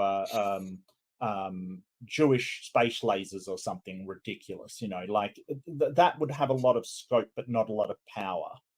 Whereas if you go into, hey, this fire was caused by someone leaving their cigarette butt and then walking away in the forest, that doesn't have a lot of scope. It doesn't explain all of the fires. It just explains one little one. But it does have a lot of power. It does explain it really well. Does that make sense? Yeah, that makes sense. Yeah. Right. I think you're just holding to like some standard of evidence, and you want to make sure that you adhere to that, and that's fine. Well, so the greater the scope, the more explanatory power it has to have to explain all of those wildfires. You wouldn't just have to say, hey, it was a Jewish space. You'd have to say, hey, this is how it works. Here's evidence for it. Here is how it actually functions in order to do what it's doing. Because that explains all of the wildfires everywhere, but it doesn't, you know, it doesn't have any power. So this is where someone comes in who is a bigot towards trans people. I wanted to give you a warning up front that if you are feeling sensitive, or if you are feeling not in a great place, then maybe watch something a bit more uplifting, because the bigotry and toxicity of this person is on full display. You may agree with the way that I handle it, you may disagree. That's fine. I just felt a need to point out that these people exist, they're out there, they are horrible, and they should be called out whenever they arise. As I called out this guy and sort of made him the laughing stock of everybody, really. I think contempt is the only way you can deal with people such as this individual. But I wanted to give you a warning straight up that if you are in a vulnerable place, maybe find something a bit more strengthening than this. But thanks for watching. Yeah. If I asked you what a woman was, would you need to be a biologist to answer that question? I'm just asking for a friend. Well, I don't think so. I think people have different sort of ideas, to be honest with you. It does seem like it because everyone's arguing over it. Would you like to take a run at it? Well, if you're talking gender, sure, I can. No, sex. What is a woman? I mean, that's that would be right? female. That would be female. Of a certain age, maybe? I don't know. You're the one asking. Yeah. I would think it would be an adult human female. What, a woman? Yeah. So you can tell just anybody on the street that they're female. Well, I'm not a biologist, but pretty easily, yeah. You just a few momentary observations. Okay, so what are those observations? Well, voice, shoulder width, bone structure. Adam's apples are a good cue sometimes. Facial hair, cocks. If they have a cock, I normally say that's not a woman. Right. So you meeting somebody on the street, you look at their privates, do you? Sometimes, like when their bulge is really prominent and because they're wearing a dress, I'm like, wow, that bulge doesn't go well with your dress. So you're generally staring at as often as possible. Yeah. So, in fact, could you stand up for me? I believe that. I 100% believe that you're just going around ogling. I absolutely believe that. Yeah, I'm not denying it. I try. I mean, that's not a bad thing, is that you're not judging me for that, are you? Will, are you admitting that you're a pea diddler? Okay. Yeah. No, I'm an ogler. Right. So I think that the things that we associate with womanhood, like being womanly, is feminine things. We don't look at their junk in order to say that is a woman. It is feminine things. Just as people back in the age of the Bible could tell a woman, even though they had no knowledge of chromosomes and they all kept covered up, you can tell what a woman is. Well, normally after they're dead, we biological sex of somebody. Well, I mean, but they knew what a woman was. Skeletons. Just meeting them, right? Yeah, but we can look at their skeletons and tell that they're a woman. So there's a physical difference. You're looking at people's skeletons on the street. You're like carving them open and doing their bone. No. You can just look at how wide their shoulders are. Oh. So a shot putter isn't a woman because you're looking at their shoulder ratios. Is that right? They're going to look different than a male shot putter. Absolutely. Oh, are they? Yeah. But that's not a woman because their shoulder ratios are of a certain type. Well, and she doesn't have a cock. So you're looking at their you're like, I already told you I was. Of course I'm looking at their cocks, Mark. We've established that. If you see a bulge, they're automatically a woman. Or they've got a real puffy vagina, but normally it's an indication that it's a guy and I shouldn't sleep with them. Tell you whether it's a woman or not. So how do you tell that it's a woman? Well, what if they're wearing a skirt? You just run up to them and just say, "Hold on a second, let me just check one thing real quick." He does. No, I try to spill something on the hem of their skirt so that they have to pull it up and look at it, and then I'm like, I mean, where I'm from, they call that a pervert, Will, but right. I don't know how you're not arrested yet, but I know it's almost like they like it, right? Will, that's California. Will, you made the distinction. I think we need the police to Will's house. I think he's a pervert. I'm just going to look at their cocks if they show up. No, do that to the police. That's going to serve you real well. I don't know how we're onto this subject anyway. It's like Will's got an obsession. Like, skepticism. What is this? We were talking about I'm skeptical of women with cocks. I don't know how you can tell. Sorry. I tried to explain. You're just not listening. Is my microphone on? Is my microphone on? Yeah, Wally, sorry. Perverts, Will. I usually don't listen to perverts. What you've described is pretty horrible, mate. But you made the distinction between female and woman. So if a woman is someone over the age of 16, how could you tell just by looking at them? Like whether they were 15 or 16? It feels like you're trying to bring gender into this, and I'm not discussing a language. And gender only applies to languages. Not gender, female. Okay, so female, that's sex. Yes, that's sex. So I can typically look at a female and female's a gender. Female. But could you tell the difference? Could you tell the difference between a girl that was 15 and 11 months old and a girl that was 16 years old, which would make them a woman? Would it make them a woman? In the UK, it would. Yeah, it might be 18. It might be 18 in the US. Is that a biological definition or a legal one? A legal one. Oh yeah, well the law doesn't really examine things like that. They just apply an age limit and say that's what it is, but that's not biological. Right. I'm just saying maybe it would be better to describe them as female rather than a woman, because that's it's hard to do nowadays though. It's hard. It's hard to do that. Whether you say female or woman, there's always some confused asshole that just doesn't know what bathroom to go in. Right, Mark? I don't agree with you. I don't think anyone. I try to go in the one where the cocks are. Yeah, I don't know anyone that's confused, and this is sort of just. You're very cocky, Will. Yeah, because well done. He's so scared of this. He's got to attack it. Why does it scare you so much, Will? Because I might accidentally, if I'm not really observant, end up taking home a dude in a dress, and so I want to be careful as a straight man. You're scared of that. Does that happen to you a lot? Not anymore. Not since I've been able to look at them and make those determinations. It's 2024, man. The technology these days has advanced now, so you could be a dude and look really, really like a really, really gorgeous woman. I know, man. It's scary, right? Yeah. It is scary. You heard it. Will, I don't wear dresses, so you'll never get that opportunity. Thank you, dude. That's what you've described. You've literally described transphobia and said, "Yeah, I'm not ashamed to be afraid of a woman, a Decepticon whipping out a cock on me. I'm legitimately afraid of one of these tricksters whipping a dick out." About sexual relations, perverts you wouldn't know. Don't. Yeah. Are you serious? Are you think perverts don't have sex? I think that people generally avoid. If a pervert doesn't have sex, are they still a pervert? Yes. Yes. Okay. Absolutely. So if they're not right? If you're the ones that not having sex that are like just following people's like crotch, aren't they even more? Are they hurting anyone? Are they? No, clearly they're not. They're not touching anyone. No. So a pervert's really not a threat. You're actually worried about people that might harass. Is pervert something you can be arrested for? You mean looking at people? No, you can't be arrested for looking. Oh no, it depends on the level of pervert.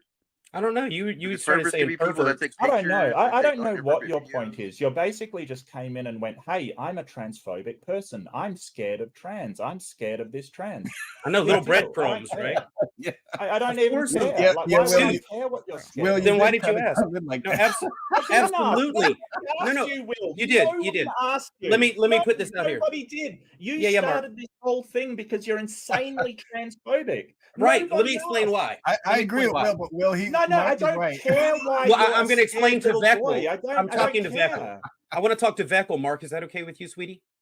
Yeah, it's okay. Fine. So Veckel, the reason that I'm afraid is because it's one thing for a man to wear a dress, but especially if he's a really strong man, and like I recognize that he's a man, but it's but he overpowers me. Now that makes me nervous. So like in a dark club, you're dancing around and you notice that the chick's taking you up the lift. Can overpower you. What are you talking about? I share the scares me too, man. What is all women could probably overpower Will? He sounds like a very small man. Like, all right, to be fair, I'm only. If you're going to be scared of some trans person, then obviously you're not exactly, Dwayne the Rock Johnson. No, I'm not. I'm you're a tiny little man with susceptible. Tiny little ego. I'm susceptible to men in dresses. Yes. Oh no. Why aren't you afraid of women then? Why aren't you afraid of biologically born? They're weak. No, this is really weak. They are weak. You're weak. That's who is weak. You are weak. This is really easy to solve. Will, if you took a woman home and she whipped out a couldn't you just say, right, I don't want to have sex with you, just go away? No, he's 100% in by then. He's committed. He's committed at that point. I think Mark has some dating advice for me. Go ahead, Mark. Yeah, I think that you're just worried about absolutely nothing. That people will tell you. Can I be honest? What they're packing. if that's what the crude sort of way that you want to describe it, and you're just worried over absolutely nothing, something that's never happened. You caught on, Mark. Of a phobia. Yeah, you are just transphobic. Actually, Mark, if I'm being really honest, I only said that because I like when I say something provocative in your forehead and entire scalp wrinkle up. So every time I say something that offends the left, your scalp wrinkles, and it's just adorable. Okay. I mean, you're basically proud. But I didn't ask to see your cock, if that's what you're waiting on. Oh yeah, you did. You asked me to stand up because you love it. I realize that. That's a different question. That's a different. I just said stand up. I didn't actually say whip it out. Oh, I thought it was sort of, implied. See, this is why Will. This is why I'm never inviting Will to my church, because once it comes time for the pastor to say, "Hi, are there any questions?" and Will's going to be the one to set up. Can I see your junk? Can I see what's under that robe there, Bishop? I want to know how big. The size will determine whether or not I go to heaven. I see, like Samson, you haven't cut your hair. Oh, never mind. See, this is what happens when you let atheists take over your stream, Praise. Yeah. Hey, don't blame me for this. This is all Will. Will comes in with an obsession. Yeah, this is all Will. And I'm not an atheist. Yeah. This is the topic I enter into. Yeah, that's the only reason you're here. Praise, Jill and I agree on something, that this is a completely inappropriate topic for the stream. Look at that, Jill. You and Mark agree, man. Landmark moment. It's a landmark moment, Jill. We agree. Jill, ask him to stand up. I'm sure if I interject with one little idea that Jill may not agree with Mark, and here's what it is. Have you guys heard about the 21 grams theory? What? No, what's that? No. So the 21 grams theory, whether you're trans, whether you're a real woman, a fake woman, a real man, a fake man, whatever. So it's something with medical science. They've proven it, and now Wildheart's smiling because I said medical science. So when a human being dies, they weigh the body before the body dies, and right after the death, they weigh it again, and it is always, and I mean always, 21 grams less. Citation. No, that is based on a fallacious scientific experiment. What they did, they weighed humans just after they died, and they weighed dogs just after they died. No. It was based on There were no dogs. The weight of the soul. The weight of the soul. There it is, Will. So apparently, no, I'm not agreeing with you. I promise I'm not. But this is a universal thing. It's not like when someone dies, they're 25 grams less weight or 30 grams less weight. It's always 21 grams less weight with humans. Yes, it is. It's based on one scientific experiment that was rejected.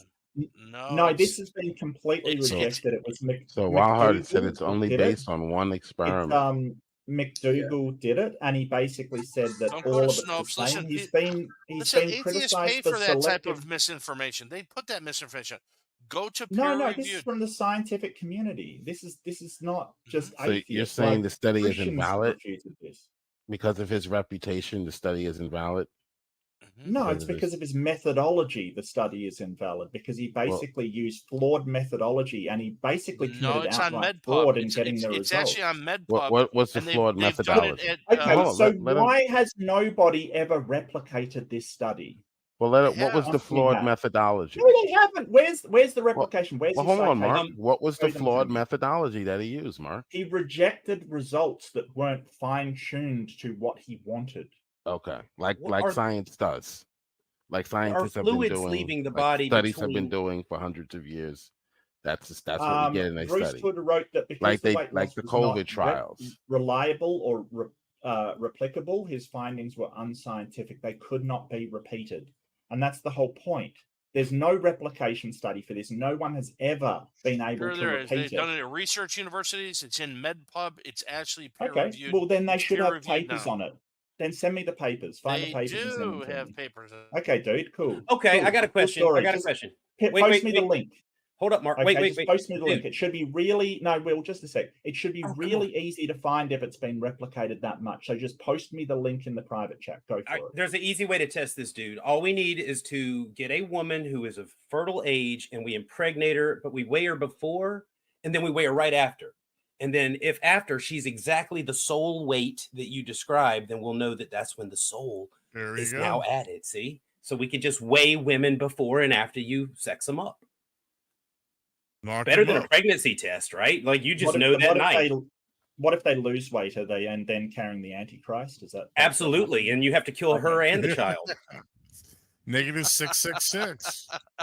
Negative 666. I love it. I'm not seeing many links in chat, dude. Do you have that link to the replication studies there, mate? You're gonna have to go to MedPub yourself and look it up. It's not my job to. Yeah, no, I'm not going to, because this doesn't exist. You know, it doesn't exist. You can go and look up research universities that have done this, and it always comes out to be 21 grams. See, this is the dodge, like what flat earthers do when they can't actually show that they've got anything. They say, look it up yourself. No, I found Karl Krasolinsky, Great Misconceptions, the science behind the myths, which debunks it.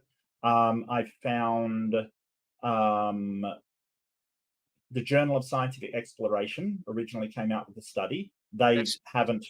How do you know that's not an atheist disinformation publication? There's so many of them. What do you mean atheist? Do you mean secular? No, I mean, there's plenty of things that are put out as misinformation. Yeah, see, this is what we were talking about when we're talking about, like, you know, extreme skepticism, when you sort of say, well, because this doesn't back up what I've got to say, then it must be some kind of conspiracy by the atheist to stop it from going through. When science is secular, there's Christian scientists, there's Hindu scientists, there's all kinds of scientists. 7 plus 7 is 21. Okay, but look, if this was that easy, someone taught you math. That's incredible. That's incredible. I'm so proud. Hold on. If this is established like you say it is, and we know without a doubt how much precisely the soul weighs, wouldn't this have spilled over into other studies that we'd all be aware of too? I mean, wouldn't this lead to all sorts of justifications for the soul existing? It wouldn't. No, because the people who are actually funding these projects and experiments don't want the information to come out. So that's correct. Dude is correct in that even trying to Google information today is very difficult to get actual factual stories or experiments or studies. Well, do you have a link? It's all one-sided. Do you have a link? Amen, Jill. Amen, Jill. That was beautiful. Thank you, Jill. Do you have a link then, Jill, so we can get around all this bureaucratic red tape and get right to the soul study? I just Googled it. His name was Duncan McDougall. I didn't even know this. Yeah, it was back in 1901 as well. 1901, yeah. They've been hiding it a long time. 1911. Yeah, so you're talking over 100 years ago, and there's no suppressing the truth studies. Well, I mean, you're entitled. I mean, you're welcome to believe your conspiracy theory there, but that's all it is. It's not a conspiracy. It's Illuminati. It's an actual experiment. Yeah. No, Jill, I'm sure Bigfoot is running loose in your backyard. Sure. Okay, Mark, you're being really dismissive.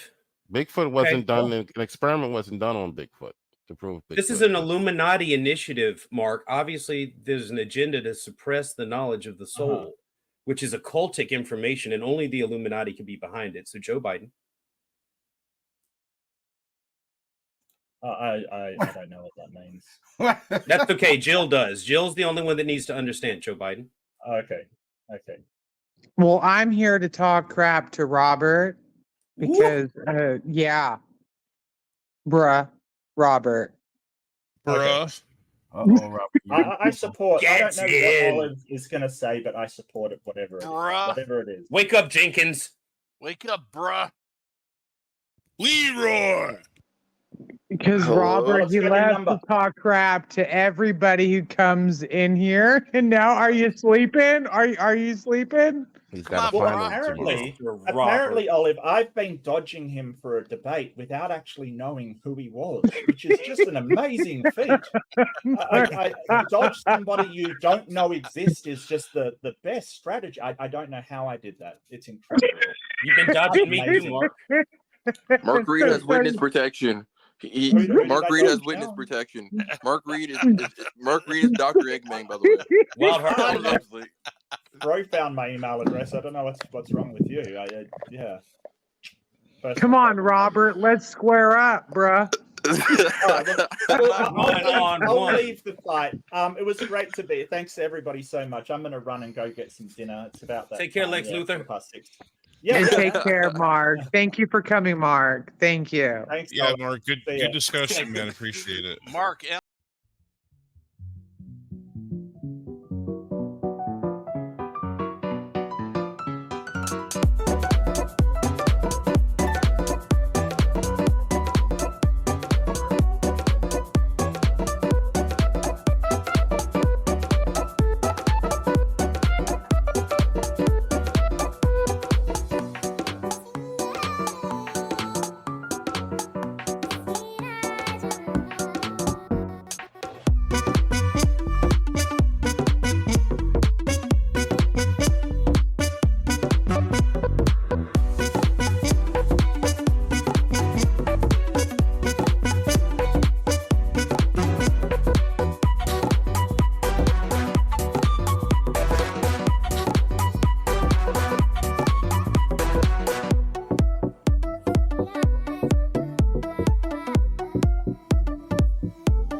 昔から離れる心も見えないわそう知らない自分から動くこともなく時の隙間に流され続けて知らないわ周りのことなど私は私それだけ夢見てる何も見てない語るの無駄な自分の言葉悲しむなんて疲れるだけよ何も感じず過ごせばいいの戸惑う言葉与えられても自分の心ただ上の空もし私から動くのならば全て変えるのなら黒にする